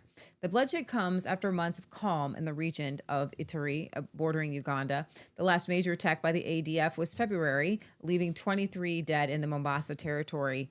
The town of Kombanda in Irumu territory is a commercial hub linking the 3 provinces, Tisopo, North Kivu, and Maniema. The ADF, originally Ugandan rebels who are predominantly Muslim, has killed thousands of civilians and ramped up looting and killing in the northeastern DRC, despite the deployment both of the Ugandan army alongside the Congolese army forces in the area. At the end of 2021, Kampala and Kinshasa launched a joint military operation against the ADF, dubbed Shuja, which has so far been unable to dislodge the group. So there are other reasons behind the killing of these Christians, but this is definitely a Christian, a Muslim, radical Islam against Christian attack. So between 31 and 38 Christians have been killed, and this is a time for, relatively calm. Last time this happened was February and 23 people were killed, but that was so long ago. It's July. Usually you don't have a massive, if we had, every 6 months, 20 to 30 people killed in churches, that would probably make news. But oh, wow, we've gone 6 months without you killing a bunch of Christians. So we're, it's been a while. And I would like to put some things into perspective for everybody that, again, speaking of world news versus domestic news, whatever nation you're in, we're in the West. Here in the United States, when you're talking about the end times and wars and rumors of wars, unfortunately, modern end times theology, which is the theology that most Christians believe, the rapture, Armageddon, the whole 9 yards, which we do not ascribe to, but I think about the arrogance that it requires a westernized civilization view it's a prejudiced, essentially saying when wars and rumors of wars and chaos and bad Where things I'm at. and earthquakes and all of that, when they start to happen where I'm at, then Jesus is coming back. Right. But if it happens in like the Congo, that doesn't, those people, it's this superiority mindset white supremacy. It is with modern end times theory. These people just think like, oh, well, that just happens to them all the time. But when it starts to happen to the West, that's when we really know Jesus is coming back. It's all ridiculous. Stop it. I will say this though. So we watched the first episode of season 5 of The Chosen last night. And regardless of how you feel about the politics behind The Chosen, anytime the name of Jesus is proclaimed, I'm there. Right. And I disagree with, remember when we covered the story with the LGBT flag and people are human and whatever, like I find it ironic that you'll watch a movie, a regular worldly movie, and then whatever. But regardless, I have to say I love the series. I do. And everybody that I know that watches it loves the series. They get a lot of things wrong. And I laugh and I'm like, that is not accurate. That is not how that would go down. But I like it. I still like it. I found something very interesting, and we'll talk about this on Wednesday maybe, that this season is called The Last Supper. And I know this isn't world news, but it's my news. And so they're going to take the whole season to go from Jesus coming in on the donkey and the Hosanna all the way up to the actual Last Supper, right? Into Passover. And so they're starting in this first episode, and everybody's coming into town for Passover, and Jesus is looking at the temple, and he gets this premonition vision. And he starts speaking, the words that are actually straight out of the book of John, Jerusalem, Jerusalem, and, the time of your visitation has come. And I was so impressed with this. And so you Revelation Red Pill viewers will go, Leah and I did. I had to stop Leah because she was reading Lauren Southern's book while I was watching The Chosen, but still. So I was like, Leah, stop, look. And what Jesus gets in this premonition is a vision that they accurately depict of the destruction of the temple in 70 AD. And so, it was very well done, what short little segment that it was. And so Leah was like, I'm wondering if the chosen people are post-millennial. I don't know, but I love that they accurately because that's what Jesus was talking about. He was talking about the destruction of the temple in 40 years, in AD 70, and they depicted that in this premonition. And I just thought that was really interesting. It was really good. Yeah, it was really good. Play a clip of that. All right. So in the UK, Nigel Farage, Reform UK leader, has warned that unless change is instituted rapidly, like right now, Britain will soon succumb to complete societal collapse. Michelle, let's play this clip here. I don't have And you that. don't have it up. Actually, you don't have it up because I forgot to bring it up. That's right. I can grab it. Let me get it 1 second. Farage maintains that the ECHR, the European Court of Human Rights, undermines the country's ability to deport foreign criminals, terrorists, and illegal migrants, thereby weakening criminal deterrence. He contends that exiting the system would remove the legal barriers imposed by foreign judges and allow the UK to swiftly remove dangerous individuals, free up the prison space, reduce taxpayer burdens, and send a very strong message that crime by non-citizens will result in certain expulsion. Why not? I got it. One of the things I think that has sort of really led to deterioration of trust in politics are successive Home Secretaries telling us crime is falling. You hear it every year. Crime is falling. So please don't worry your poor little heads. Well, that's because the crime survey for England and Wales is based on completely false data.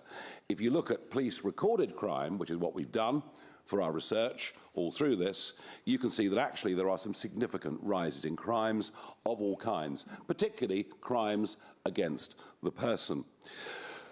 We're actually facing, in many parts of our country, nothing short of societal collapse. If people are scared to go out of the shops, scared to let their kids out, that is a society that is degrading. And it's happening very, very rapidly. I'm astonished that there has been so little debate in Westminster amongst our political classes on this issue, because I'm sure they must, in their MPs' inboxes, get members of the public telling them just how grim things really are. Sarah mentioned the word respect. Respect for those in uniform has declined massively. The criminals don't particularly respect the police and can act in many cases with total impunity. Just as worrying, if not more so, is huge numbers of law-abiding, tax-paying Britons have also lost respect for the police, but in a different way. The idea, the concept that we're living in a system of two-tier policing and two-tier justice under two-tier care has really taken hold. Let's see here.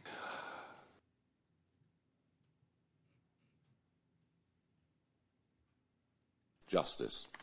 Now, in terms of policy proposals, yep, I'm going to reiterate the point. Zero tolerance policing. Every single shoplifting offence, however small, should be prosecuted. Every single mobile phone that is stolen, if we can track it, we need to go to the addresses and find out who these people are. Stop and search. Stop and search in areas where knife crime is prevalent will go on up until saturation point, until we drive knives off the street. And believe me, this is a policy that I know from my campaigning recently around the country, supported by people right across the political spectrum.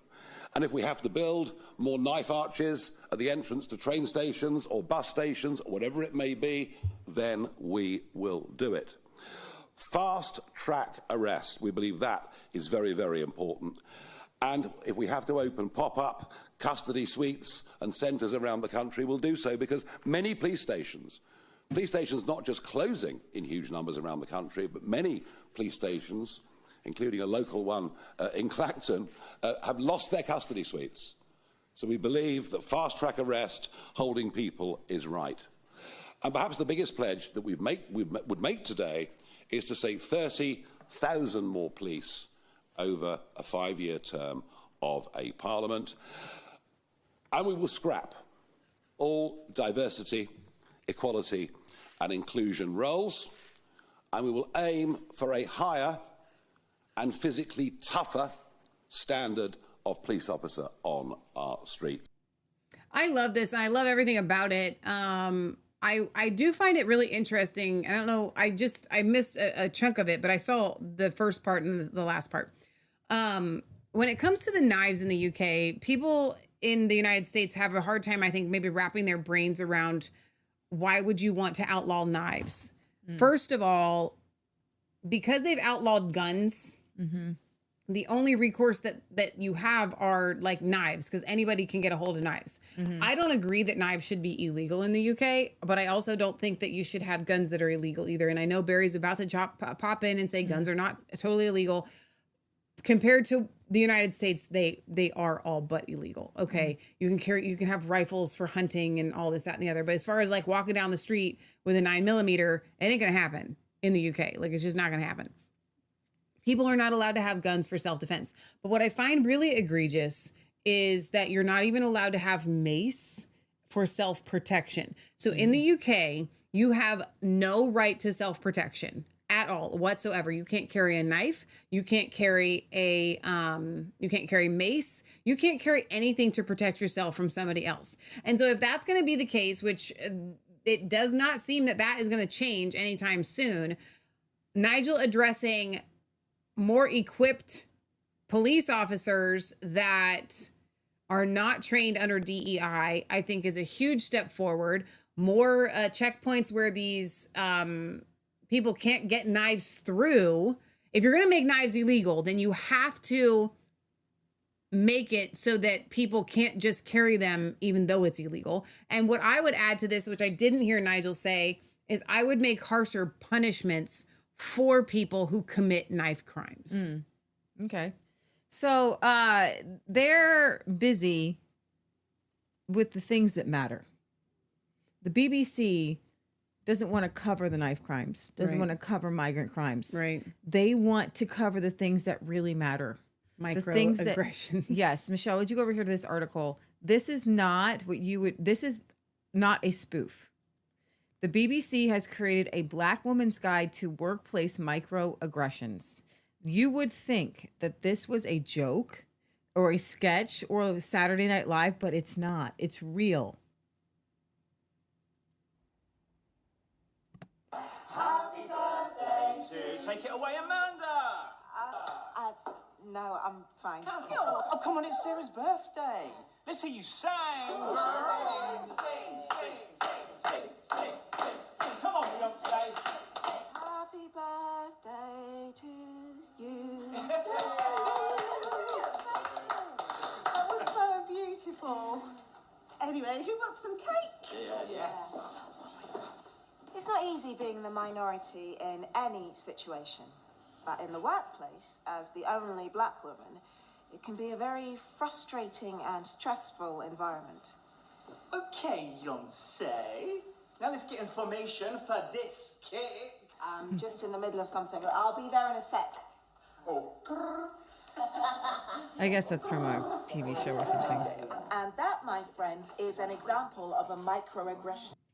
So here these people are so happy, so nice, so kind. She obviously sang badly. They praised her.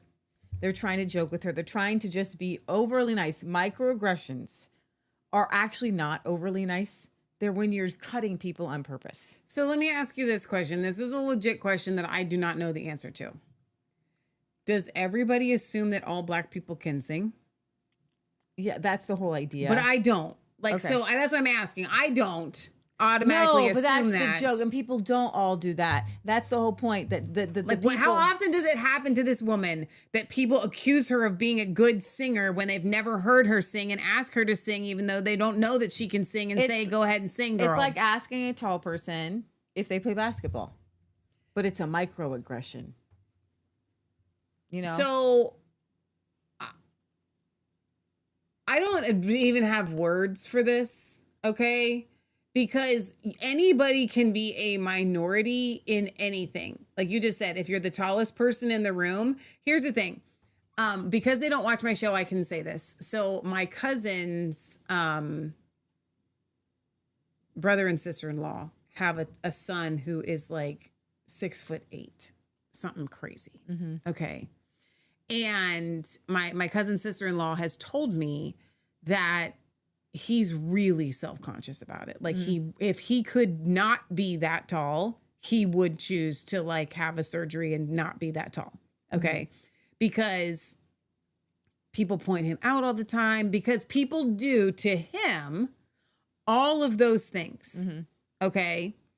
And on the one hand, I get it. And it he's really, really like, it hurts his feelings. He's a full grown adult. Okay. And I would never say this, and I would never tell the story about it if I knew that in a million years, he's never going to watch my show. I don't even know him that well. But I kind of like, I'm trying to take this comparison. He legit is hurt because he has something that he considers, which is, most of us are like, it's the coolest thing ever. And that's what I have said to her. I'm like, dude, that's so sad, because he has this like super cool thing that most of us are just like, wow, that's amazing. Right? But it could be considered a microaggression that people will be like making fun, like, you know, can you reach this, you know, hang 10, not hang 10. What is it called when you hang on the rim or whatever? Like, you know, all these like tall people things, right? So I think it's absurd to take something that sets you apart, not a minority, just something that sets you apart and that people may not handle in a way that they can be sensitive to the fact that you might be sensitive to it. Okay.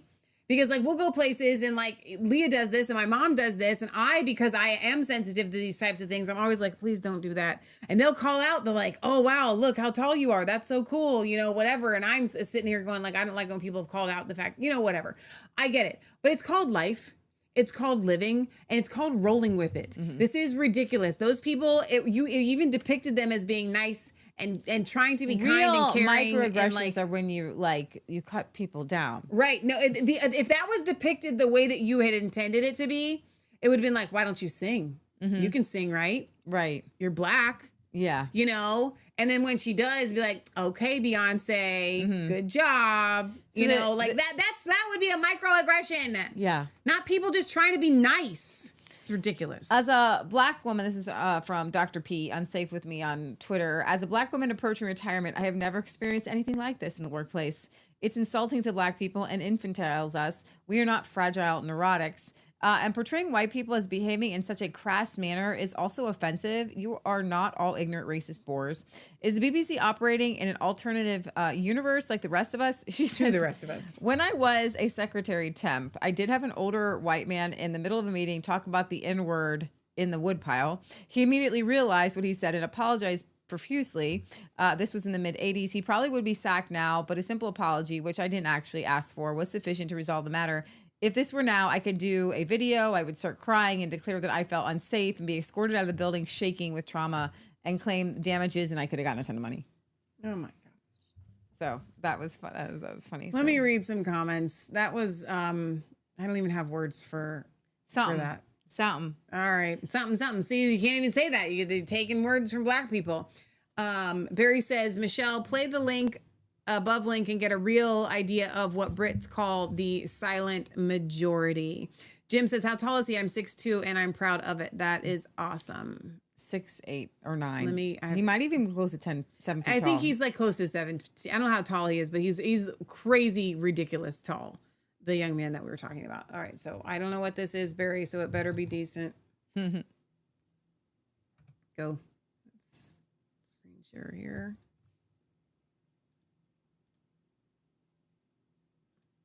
In Britain, around 125,000 men already here, maybe armed, trained and waiting. That's quite a terrifying thought, right, on paper? But here's the question no one's actually asking. What if Britain's men actually stood up? I'm not talking about the modern man glued to Netflix whining about microaggressions and asking for safe spaces. I'm talking about the backbone of this country, the grafters, the doers, the blokes who build, fix, drive, lift, graft and don't take crap from anyone. Now for this we're just talking about the blokes. Don't even get me started on the women. Well, the reality is that's over 13 million fighting age British men. You want to knock off the soy boys and bedwetters? Fine. Let's take a rough 20% off. That still leaves around 11 million who wouldn't sit back and let this country fall. Now, I'm just talking about 18 to 50-year-olds. I probably should have made that clearer earlier. We've got actual 50-plus veterans in this country who've seen real war, been in real conflict. So let's add another 2 million to the tally. That's now 13 million, and some of them are hardened fighters. Let's take a look at the so-called invaders, 125,000 strong. That's a lot. But it's less than 1% of the force they'd actually be up against. You think you can take this island with 125,000? You'd be facing a nation with centuries of military legacy, a culture that's bred scrappers, soldiers, engineers, and resistance fighters. This is the country that held the line alone against Hitler, the country that turned civilians into the Home Guard, that turned farmers into fire watchers, that taught every schoolboy how to dig, ration, and defend. We've got veterans in every single town, tough lads who've served in Iraq, Afghanistan, the Falklands, Bosnia, you name it. We've got ex-firearms officers, retired squaddies, countryside shooters, and dads who just don't quit. And one thing's for sure, they're proud of their flag. So let's say you try invading Britain. That's good, Barry. That's good. That's good. Okay, I think what do I have? This is a microaggression. I got 2 more little things here. This to me is a macroaggression. This is an attempt by Muslims in Montreal to do a prayer service outside of a cathedral, and then the church decides to respond by ringing the bells. Why would you do this? Awesome. Why would that is an aggression? That's a macroaggression. When But you I go like that and you pray and I as appreciate a form, the church. Yeah. Ringing the bells. All right, so will Andrew Tate face justice in Romania? That is to be seen. If he does not, and he's able to buy off prosecutors in Romania, he still will be extradited to the UK, which the people in the UK will not stand for a trial that does not actually go through. So he will eventually face trial somewhere, somehow. However, this guy, Vlad Abu, aka Joe Lambton, is a friend and a protege of Andrew Tate. He has lost his appeal and will face trial in Romania for human trafficking and other crimes. This should bode well for the victims in Romania of Andrew Tate, along with Abu openly bragging about his violent sex trafficking methods in the leaked war room. So the war room is Andrew Tate's university where he teaches guys how to be men, but they're just horrible. Group chats, witness testimony paints a darker picture. So Vlad Abdu, it appears that one of the defendants arrested with the Vlad Abdu has given statements to DICOT against Vlad. Abu is still selling courses teaching his webcam OnlyFans, quote, management, which like Tate is textbook human trafficking. I've seen this. This is from Gadget. I've seen the evidence of Abu urging a minor to join in these groups. And then he has another thread of Abu's self-confessed depraved, violent trafficking methods. And he has a whole nother thread, which we're not going to bring up because it's just horrible. And which begs the question, why does Sneeko, who has almost 1 million followers, have an affiliation with a self-confessed violent trafficker? Isn't he a quote-unquote a religious man now? I don't want to go into this guy. He is just like Andrew Tate. He is definitely going to be, going to jail. So I'm hoping that this means something for Andrew Tate to go to jail, honestly. Yeah, no, that's awesome. That is good news. Yeah. I like good news. Yeah, I do. I hope that is good news. I do hope that that's good news. Now, Michelle, that was the end of my show today. However, I thought with the last few minutes of the show that we would do in Azerbaijan. So let me get a couple comments. None Your Business over on Resistance Chick says, the problem is that none of those millions will be armed. And that's true. As far as the fighting age or fighting men in the UK, which stinks. MGT says, if you ask me, the quote, new police nonsense is not to deal with Muslims. It is to protect the elites from the people, as always. Wicked Psych says, it's more than a culture problem. They point to that to distract from fraud. That's true. I would definitely agree with that. Over on Resistance Chicks Church, I think, okay, no new comments over there. All right. And then I haven't checked Facebook in a while, so I'm so sorry. They were laughing at your ET comment at the very least. So, all right. So you want to go to Azerbaijan. Now, for those of you that don't know this, there is a program on YouTube. It's called the Country Life Vlog. They live in the Caucasus Mountains in Azerbaijan. And they don't speak very much at all. They don't talk to the camera. They just do their life. And Leah and I, our whole family actually, when we watch these shows, it's like being transported to a world that we all wish we could live in. And it's just this like husband and wife who, they keep animals and she makes food. And we found out later, because they don't talk on the thing, that her son owns these hotels. He's a chef. He's a chef. He doesn't own hotels. He's just a chef. I think he's just a chef. Well, I think that a lot of the extra food that she cooks it must go, because she sometimes cooks for like 8,000 people, like whatever it is. It's like, how many people can you possibly be cooking for? Well, he decided, along with, I think, his sister, that they were going to take the life that their parents live and put it on the internet. And the filmography is amazing. Like if you could do awards, like are there YouTube awards? Like there has to be, right? I feel like the filmography of this program is next level because they have a crow that you're in the wrong window. It's because you're in the wrong window. It's fine. Grab that. I'm going to grab it. They have pet cats. They have and they have all this personality that goes along with them, anytime you're going to pull something up, just pull up all your tabs. I know first. I got it wrong. I thought. Okay, go to the beginning. So we're going to go to the beginning. Yeah. Are we going to watch the whole thing? We're going to watch pieces. We have to understand that when Lee and I watch this, we usually watch it like we're watching a football game because it's like that can't be real. I talk to the screen the whole time that I'm watching this show. So If you want to Those are watch the it good- without us, you can go watch it without our commentary. Oh, wow. Looks like it's just time. Oh, plums. We're checking. No! No, we're that checking didn't them. even look like a plum. It looked like a peach. Like it looked like it was shaped like a plum, but the color of it was orange inside, and it like squished. Plums. Hang on, it was a plum, shaped like a pear. That's what I meant to say. No. It looked. It was kind of shaped like a pear-shaped plum. So yeah. They got So for the stuff- podcast, Oh, look at all the flowers. For the podcast listeners, this is the time where I don't even know that you want to keep tuning into the show because So he's bringing bricks. It's a visual. He's gonna lay bricks on their pathway. Huh? That's a little loud on the turn down. Then maybe he's gonna do his little cooking thing, tea thing, right? Maybe. If it's just or unless temporary. he's just deciding I'm gonna make a brick walkway. Maybe he's making another. Yeah. Look at her something. broom. That's made out of. That's a real broom. So many flowers. Oh no, he is building something. He's gonna build like a spit or Like something. a spit. Yeah. He's bringing. They in do his- this a lot. They just like randomly Oh, here it comes. set stuff up. So they like to show different ways of cooking. So this is going to be a barrel cooking. So they're going to cook on the barrel. Okay, but who's gonna sit there and spin it the whole time? I don't know, but they're going to check it. Okay, so what are we going to cook on the barrel? Some sort of good meat. Oh, and the And here whole she comes kitchen with the- outside. She does normally under her, if she's outside, she normally has her thing, her little shelter. Oh, those hollyhocks. So beautiful. Look Here at the comes they have their flour. own mill, and it's like white flour, but it's wheat flour. Well, it's just sifted. I'm So sure. we're not really measuring per se. No, she doesn't measure anything, and she uses a boat. Oh, we're gonna sift it. She We're uses gonna a have some fine flour. boatload of ingredients when she does stuff. That's what I'm saying. Like she cooks for like 8,000 people. We're gonna go again. Let me know if I need to turn the background noise down, guys, because I totally can't.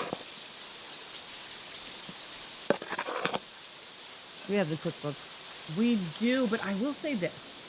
So all of the like pockets that they make, like hot That's their pockets. vineyard. I'm not a fan of her dough. It looks really good on the screen. It's very elasticy. It looks Look like at it would they're be like delicious. espaliers. I just told you those it's the are shape no, of, those are pears. The other ones were different fruit. well, she squished into it. That's Not what that I'm one. saying. That was a different fruit. It was purple. That's a pear. Those are the those. He's going to see if they're ready. He's going to see if they pop off. For those of you that don't know, you don't pick a pear and then eat it. You pick a pear and it has to sit to finish. And they're ready when they're easy to flip up. Our pear tree didn't set this year. It's pretty sad. We I usually know, get we always get a hundreds ton and of pears. hundreds. Yeah, it was a bad year for pears and fruit. This year. Anyway, the dough is more of like a pretzel dough. It's some of it. It's at least the different one that I recipes. made. Yeah. She's got all kinds of recipes. Oh, here we go. We're gonna just toss in a bunch of salt. Look at all that butter. And that's like homemade butter. It comes in a giant bowl. It's like some... Can't. These are not big fruit trees. These are small. These are small, thin fruit trees. I wonder if it's a new vineyard here or a new orchard here. So we're gonna do we'll do some eggs. We're gonna fast forward here through the eggs. She makes a lot of Wow. her doughs very, very similar. That's what I'm getting at. It's like a... I don't know how to describe it. He's got his pony. He's got his horse. This is awesome. So what is this? Those are pears. Those are different fruit than what we just saw. So I don't know what these are. These might be apples. No, those are what I thought were plums. They look like plums, like some sort of plum. Yeah. Like a weird peach. Look at that cart, like made out of like anything makeshift. And they make it. What I love about the filmography of this is that they take something that's so makeshift, and Look at the horse. Like, I'll stop here and eat. Thanks. It's like romanticized, which I just think is super cool. This is so cool. So she's gonna like, and they cook over fire exclusively. That's that same dough that she always makes. You think so? That Okay. I'm not a fan of it, but it's not terrible. It was just, like I said, it wasn't. It was like a pretzel texture, like a soft pretzel texture. Okay. Oh, we're gonna pull some grass, just like when I feed my pigs. That's awesome. she's gonna let those sit and rise. I don't know if she put any yeast in it. We might have missed it. Nope, she's gonna let them sit and then she's gonna roll them flat. She likes to do always this. does Yeah. this rolling flat business. And her rolling pin is Super like thin. How does she Holy do that? cow. How? It's like paper. Totally like paper. Look at those orchards. Oh my goodness. Oh my goodness. Look at that fruit. Those are apple. Oh no, those are the same. That plummy same things. fruit. Like And they don't always tell you what so it we're is. gonna brush. Now, With the real butter, that golden butter, real yellow like. So good for you. We're brushing She this whole rolled that thing with out butter. like the size of a. Oh my table. gosh! It's even. Oh, this is like This So is like she does this a lot. She this does is this like a lot. baklava. She's probably gonna. Yeah, exactly. Cut them. Look at this. Wow. And there's the Pecco. No, that's a different bird. Look, that's got blue on it. Oh, you're my. That's a new character. I haven't We seen. haven't seen that character. Oh, look at that butter. Look at the butter. Now wait, don't go because Okay. she's gonna cut it here in a second. We're buttering I wanna see again. what she does. Oh, we're She's gonna. doubling. Whoa. There's a lot So of this layers is gonna here. be a very, like croissant-y, like very flaky. Yeah. Very flaky. Maybe she's making noodles. No. Whatever it is. Oh, she's gonna It's make the sure same that they're the same size. Oh, now I'm gonna eye it. Nope. What is this? Okay. Oh, flattening it. Okay. Okay.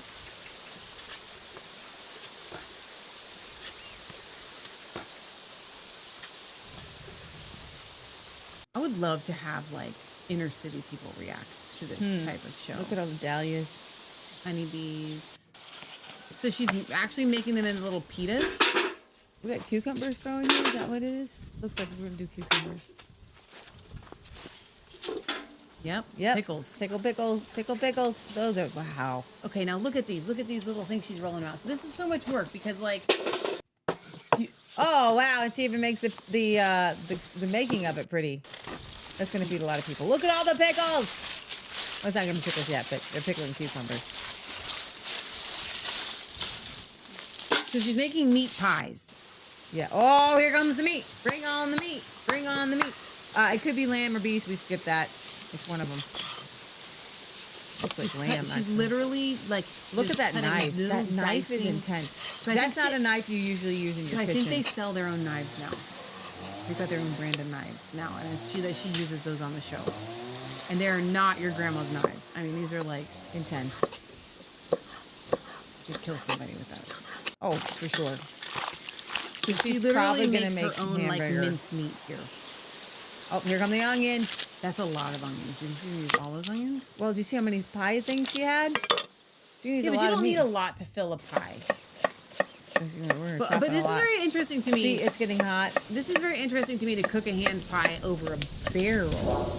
Why not just put it in their stone oven that they have? Because you wouldn't want. But a barrel is something that you would need to turn. Yeah, I You think wouldn't want to turn a I think a lot of pie. times what they do is they do interesting things to get us to watch. It's working. Yeah, that looks So amazing. this is a ton of onions. It's like 50% onion, 50% meat. Yeah, are we gonna do Pepper. Cumin. That's surprising. Like cumin seed, not even ground cumin. I think it was like a little bit both. That was just seed. Cumin is great. Our friend who's a caterer says that that's her secret ingredient in like everything. Watermelon, tomatoes. This is the time. This is the hour of. Now here she's filling her pies. And they've got that new greenhouse. There's There's the crow. I think he has a name. They've named it because Have they they? mentioned it. Yeah. And you know what? They have Here we go. their family manages the comments and they comment back through translations a lot. Like Patriot Gallery comments a lot and they comment back. It's fun. They just think it's awesome. I think they brought her And they have a bajillion views. So Yeah. how she can manage to keep on top of the comments, I don't have even know. no And they're idea. sincere comments. They're sincere. Okay. Okay. So that's what I did. I know it's got to be the same dough because she had me make a pie with the recipe that I had. It's got to be that same kind of pretzely dough. Yeah, but I don't think you did any of those steps. No, but do you think it's gonna be flaky? Roll it paper thin. You got roll it paper thin. No, I didn't do that layered part. I don't think. She rolled it paper thin.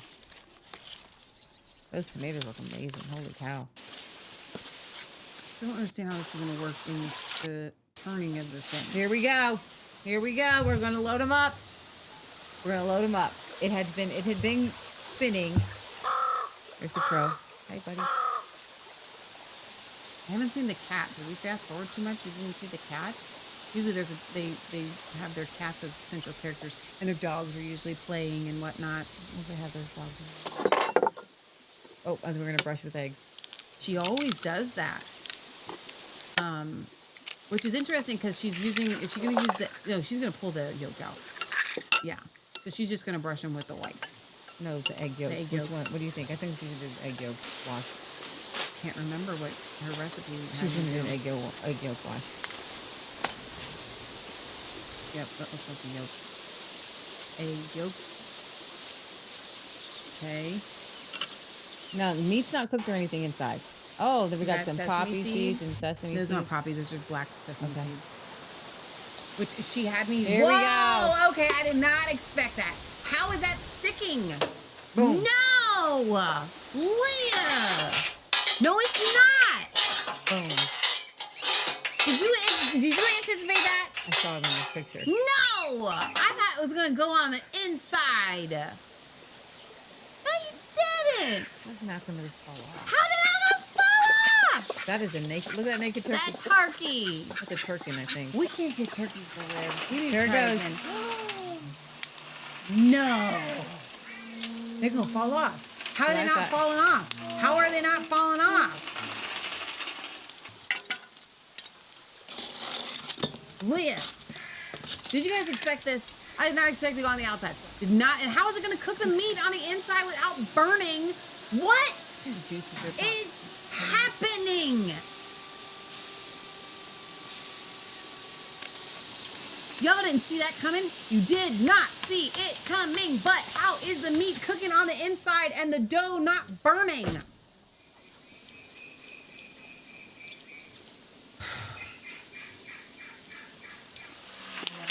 And how are they not falling off? Chris says, I love watching Real Country Cooking with y'all. See, even Warrior Edge Time was like, what? No! And how are they not burnt? How are they not burnt? I've never seen anything like this in all my born days. And if you guys say, and it is a croissant, because look how flaky it is. It's so flaky. Someone's looking at it. I would eat that right now. I'll eat it now in my mouth. I need to eat them now. I'm so confused. I'm just more confused about who she's cooking these for. It's so much food. Michelle, maybe you could do it better with a savory pie crust type of dough. That's what I'm thinking. That's what I'm thinking. But my savory pie crust dough ain't gonna hold it to a barrel upside down. So now they're doing the tea. So they have these, maybe you guys are familiar with them. They sell them at Jungle Gyms, which is our Trader Joe's, whatever. And you put coals in this metal cooker and it heats so that you can put a kettle on top and cook and have hot water.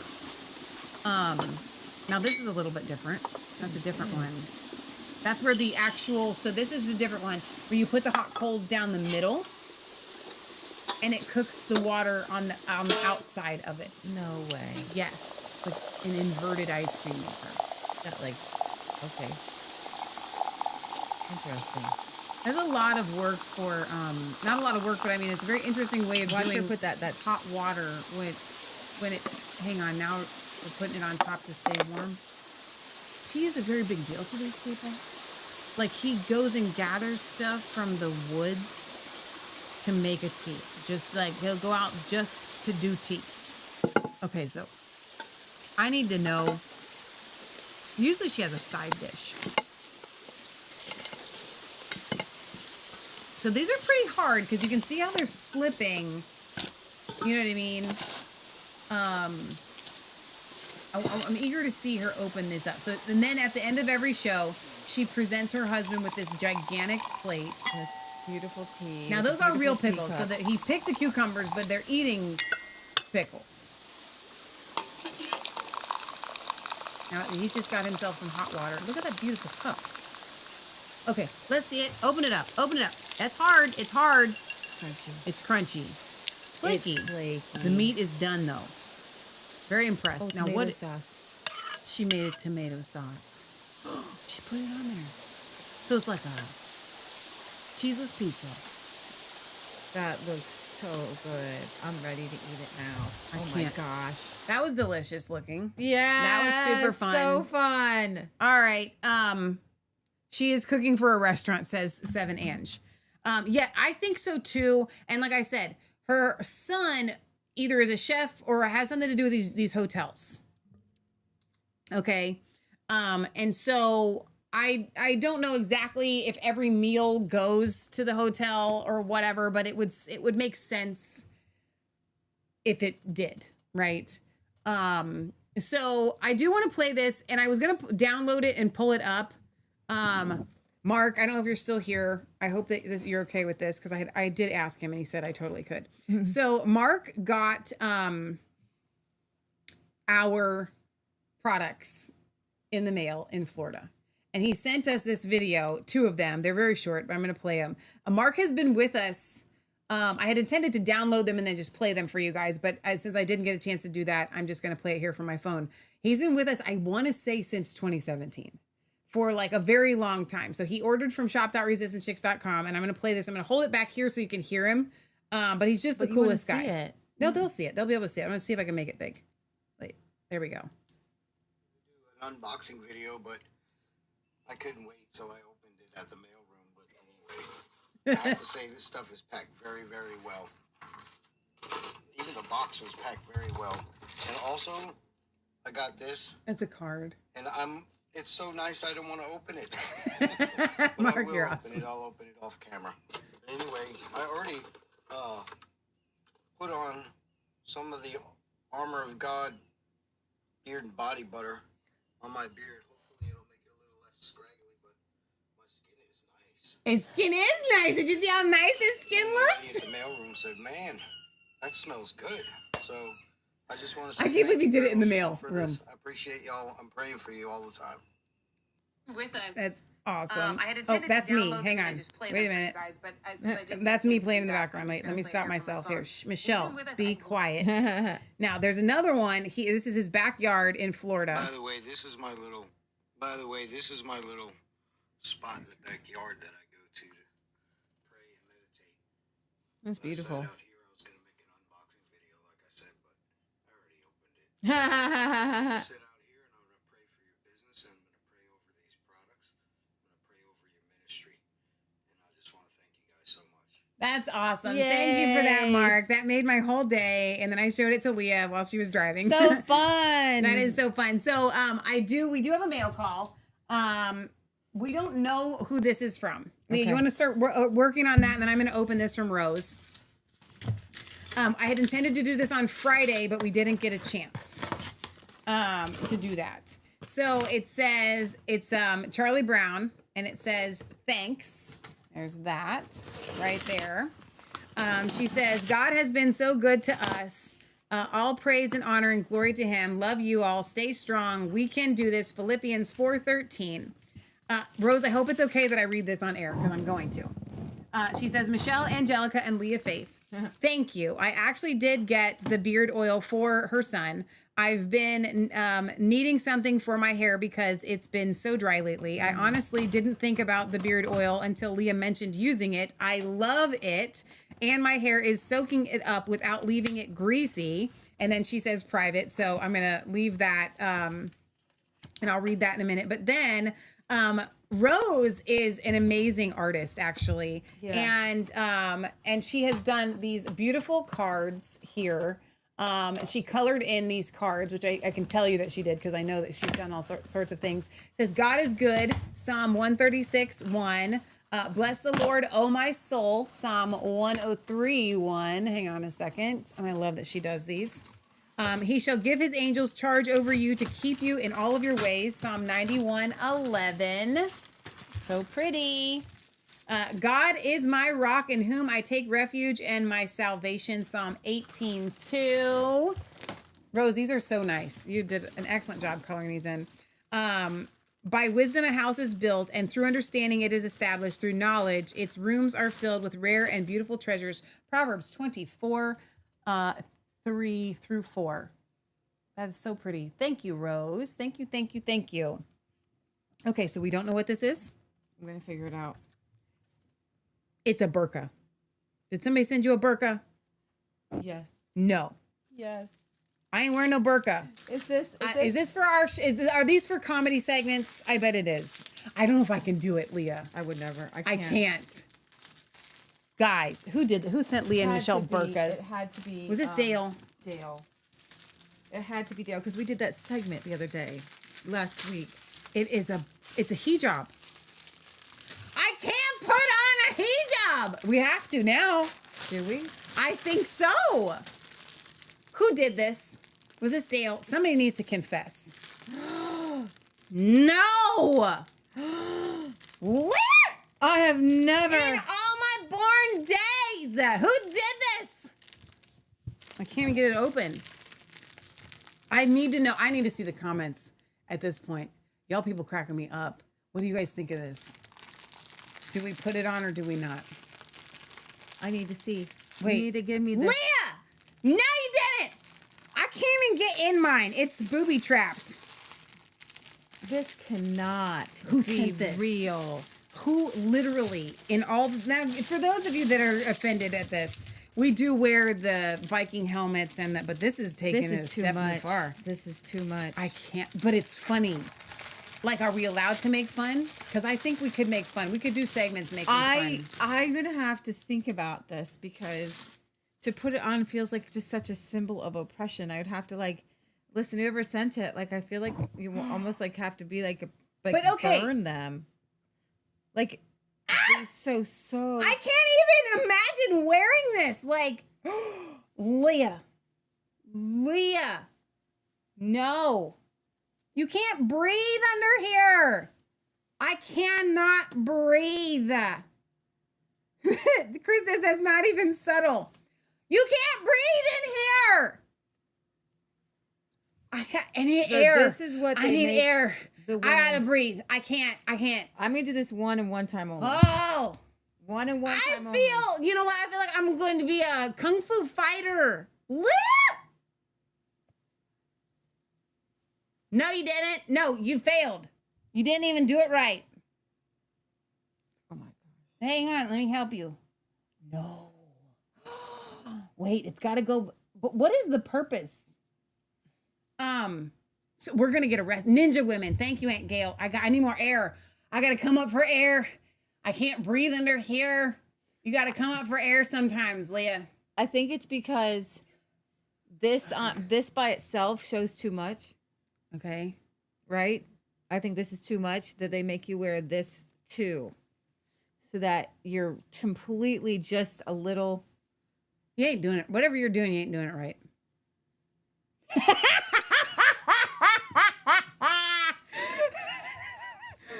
I don't know. That is, what do they call them in the UK, Barry? Mailbox, something or other? I just need to. The fact that this is a religion. I need air. I've never I can't done or thought what this would be like. It's a living, walking hellbox, human prison. Yeah. And whoever came up with this idea is burning in hell. And whoever encouraged this idea is burning in hell. Right. And anybody who would go along with this needs to be relieved by the power of Jesus Christ. I am slightly intrigued at the idea of being able to keep them for comedic sessions when it comes up. You know what I'm saying? like when you would like to try to make fun of Right. them and how would you eat and you have to go out. Any man who would have his wife wear this and then try to eat. You can't breathe in there. No. COVID cover on steroids. Or your Edge of Time says at least you had a choice to wear it. Ange says, sorry, I do not trust anyone who hides himself. So this is when you have to eat underneath the here. They eat underneath of it like that. Yeah. But I think I'm wearing it in the best possible way that you could wear one. It's kind of a cool, like, it feels like a ponytail. Like, I don't know. I guess I could, yeah. Now you look like one of those guys. Now I just kind of with look wear like the one of those- picnic tablecloth on their heads. Yeah. You know what I'm saying? This is the way that they should probably be worn. I'm not saying that like in this manner it wouldn't be helpful as like Maybe a kind a of a little cool headdress. Yeah. for winter. But see, they do have to cover their heads. They do wear them like that, actually, don't they? They don't wear the burqas that way. They don't wear the.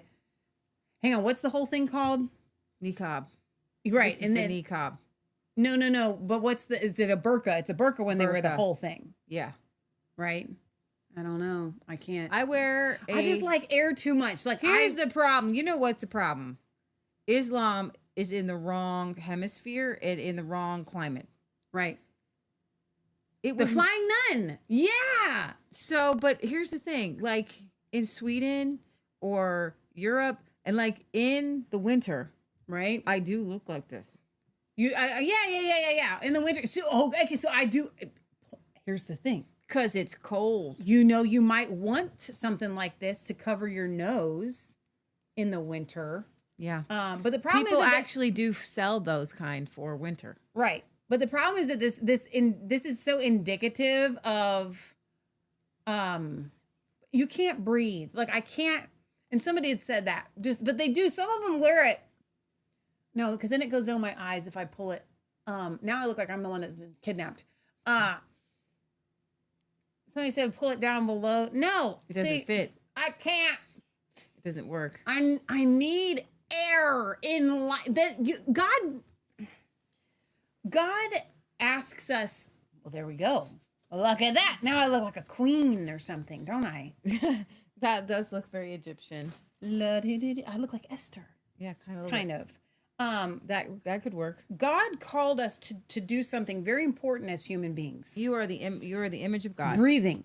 Yeah, well, yeah, that's true. Breathing. I am the breath of life. Is so important that I'm not giving it up for nobody.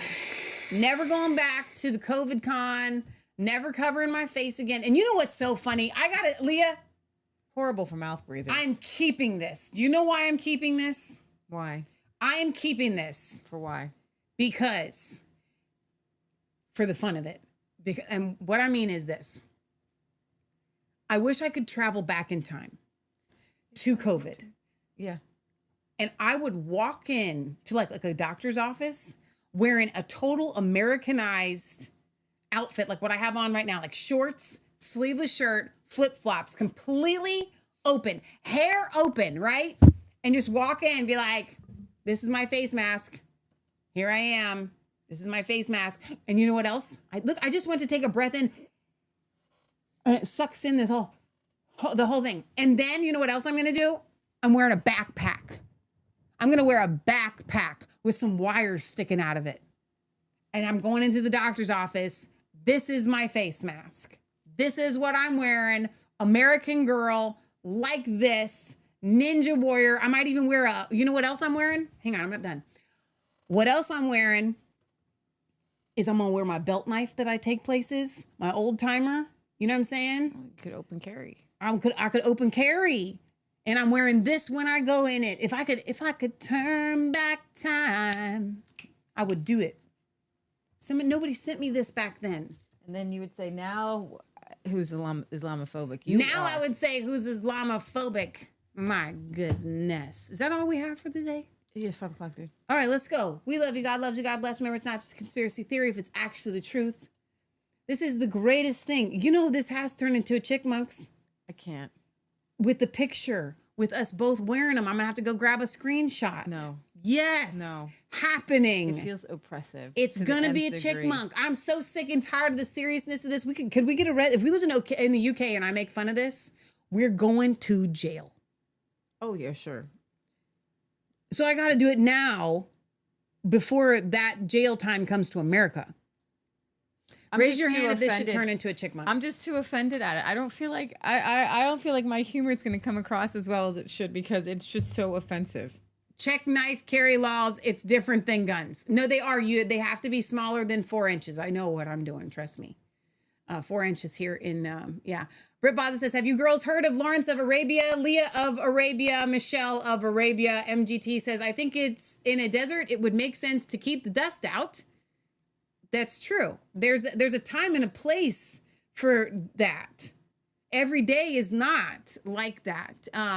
Jim says, chipmunk, yes. I knew, y'all knew it was coming and I'm going to get in trouble for it. I'm going to get fired. I'm going to get arrested. I don't know what it is. Something's going to happen bad when I do this. And all right. So I don't know what shows we're going to do this week. So just stay tuned whether we're going to do Healing for the Fractured Soul, but we'll do one or the other or both. So Tuesdays or Wednesdays. Thank you guys for your support. We got an amazing email from somebody yesterday. I think you should read that.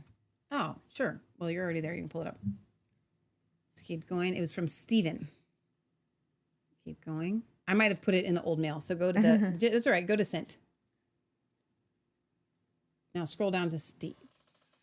Nope. Steven.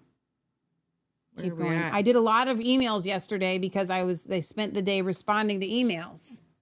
That's what I did. Okay. Dear Leah and Michelle, I've never heard of you ladies until you showed up somehow when I was looking through my phone maybe a month ago. I think God was directing me to the truth. I've been watching you two wonderful sisters for a month now. Today I was watching you and you had on this guy Mark on the show and you two were so excited and so real. He was or is a teacher. I'm not sure which Mark it was. Maybe Mark Probably Baker. Mark Baker. We don't have any other Marks. I know, but that would have been a while ago. I have been watching and listening, but today, till July 20th, 2025, Sunday, is the day I realized that you two are God's angels working for Jesus here on earth. Look at me wearing this right when you're reading as it that. is in heaven. I am realized, God's angel. Please take that off. I'm working on it. I realize now after watching this show that you sisters are the real deal. I will be watching you guys from you two sisters from now on. Got to hear and see your mom the other day when Michelle was cooking. You two are so inspiring, teaching the Lord's will. God bless you both, my sisters. And the show I watched the other day about the hammer or the sledgehammer, you two inspire me and are not afraid to speak the truth about even Mr. Trump. I was born in Canton, Ohio, and so is my twin sister. Leah and Michelle, you make me proud to have been born in Ohio. Mom and Dad moved to Pittsburgh about a year later. So I'm a Steelers fan, sorry. Sure would like the recipe for the Cincinnati chili. I forgot to send that to him. And he says, my second went to Bible college, also in Missouri, and her name is Michelle. Not a lot of women out there like you two sisters. Amen. And God bless you, Michelle and Leah. You and love each other always. You two have heaven right there on your 1 acre. What a show last night. Fire. You showed me what is really going on with Epstein and Trump and how they use that was Friday's this show to get Epstein's girl out of prison. Maxwell, you two are honest and very smart. He says, what do you think about Vivek for Ohio? I know last night you said you almost don't want me to send a donation, but I see what you are doing and the Lord, and I'm gladly going to send you a donation. He says, amen. Amen. Stephen, thank you for that email. That was awesome. so encouraging because, you know, it is not easy to you guys know this. It's not easy to expose any sort of connection to Trump or corruption or anything like that. To say anything against Trump is a very para in our movement, which is the Trump MAGA movement. So it's very difficult to do, but we have to speak the truth, and we do try to stay on the straight and narrow. We'll probably do an episode on Vivek. I do believe he is like that really slick car salesman, and I don't want him as governor of Ohio, but I think he'll probably slip right in there. So. I think I should have said that. He probably will be Ohio's governor. I will not be voting for him. I think he just panders to whoever it will listen. So we do appreciate your support, and you can support us. We do have several ways to do that. So find the easiest way is shop.resistancechicks.com, or even from resistancechicks.com. There is a give link now. For those of you that don't want to use conventional ways, you can go right through our website. So you don't have to worry about going through PayPal or any of those things. It's just goes right please, through our you website. can definitely send donations. I appreciate it. Leah, it's really you're nice. so funny. We were talking about when Michelle would say, "No, don't send a donation." I'd be like, "Dude, Dude, you can totally send donations. So it was just a funny going back and forth between Michelle and I when she finally was like, "No, we'll allow people." I'm like, We "That's appreciate nice of you all to of allow our people." donors. You guys are amazing, and you do make a huge difference. You absolutely make a huge difference for Leah and I, and we cannot thank you enough. It means so much to us. It really I mean, does. everyone, like, oh, our computer's breaking down. Somebody helps us get a computer. It just So- really means a lot to us. We have not had a chance to talk. And the other day on the show, and I said I'm not going to say it because I'm not going to say it, but you just now said it. Our computer's not broken. It's not broken, but it works. It is working. Which computer? The computer that we stream on. This one? Yes. This was a new computer from last year. Right. But it was a step down when we did it, even though we thought it was a step up. And so all of our shows that are glitchy and so like if you go back and watch the first start of our show, our voices aren't going to match up because we were just like this, not the time that we messed up. It's because the system can't handle it. Okay. So at some point, Lord willing, after we get a new to us car, I would like to at some point replace as this long as the thing. stream is streaming. It's streaming. Okay, we are not gold miners in the Congo. Okay, so we're going to make things work we are around making here. it work around here. That's what I said. Duct so tape if and our twine. voices do not match and we freeze and we're glitchy, we are thankful that you are staying with us anyway. Yes. I appreciate every single one of you and your prayers. As a matter of fact, your prayers are worth more than donations because it's the devil in the system. It is. So pray I really against think it. it is. 'Cause Pray every time against it. Everything is working well. We're fine here. We're all fine here. We're not in any dire straits. We appreciate your prayers. See that glitch right there that did? I hate that it does that. I'm just a perfectionist, so forgive me. I know, and it's not helpful to be perfectionist because I you know know what? it's not. Because people actually It gives me appreciate the heart realness. palpitations. The They realness. do. We're as real as it gets. Because here's the thing: We you just put you burkas could on have the show. the very best program. You That's could be it. Allie Best Stucky and then stuck on yourself. You know? Yeah, we don't have that as a problem. You know, you could be one of those other people, But and we're they have not. the perfect studio and the perfect equipment, But but, we they don't have do the that. right We're message. not that. We're not. But you know what we do have? Great graphics. We have great graphics. You agree? I love. You love the didn't. We didn't even clouds. get to watch my intro I missed today. the I intro really wanted her to after- see my intro today. She's gonna have Why to don't stick you around play and the watch. intro on the No, exit? 'Cause not most doing people it. don't get to see it. Not doing it. We're playing the outro at the outro and the intro at the intro because that's how we do things. Men are men and women are women. And the outro goes at the end and the intro goes at the beginning. And if you All want to right. watch it, you got to rewind it. Well, God, I just thank you for everybody watching. I ask you that you speak to them. I thank you for rescuing the miners in Amen. Canada. I ask you that you continue to take care of the Christians in the Democratic Republic of the Congo. And continue to keep them safe, bless them, and surround them with your spirit. And get this nasty Islamic fundamentalism out of that country and raise up Christians who can begin to bring in the power and the love and the kingdom of God.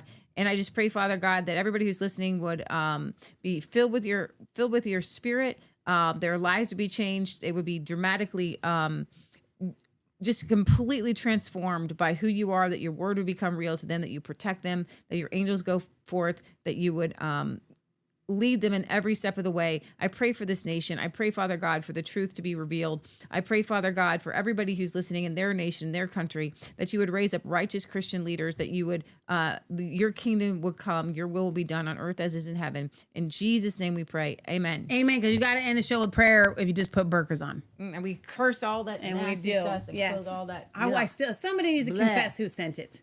Gotta be. You girls have great Dale. graphics and great humor as well as a great show. Thank you, Barry. And a lot of our show comes from the emails and the messages that you sent. Chris says you guys have character and integrity that shines the light of Jesus. Well, Oh, my thanks. goodness. Now it's too That's many. just We're now. getting carried Okay, away. stop. Too Your much. check's in the mail. Okay. We love you. God loves you. God bless. Remember, it's not just a conspiracy theory if it's actually the truth. Ballistic Mystic Mommy says you Macron. look like a parking meter or something. Good for expiration, not inspiration. Call 911. She's a she, but she's also into pedastry. Okay. That's what you just made up? Mm-hmm. Okay. We It's can not go a with that. conspiracy if she's a she, but she's also into pedastry. Yeah, okay. Gross, Mommy Macron. That's what we call her. We Baby call her Macron. Mommy. Yeah, baby and Macron. Mommy Mommy Macron. Yeah, exactly. All right. We love you guys. Hope you have a wonderful rest of your Sunday and enjoy your week and go with God.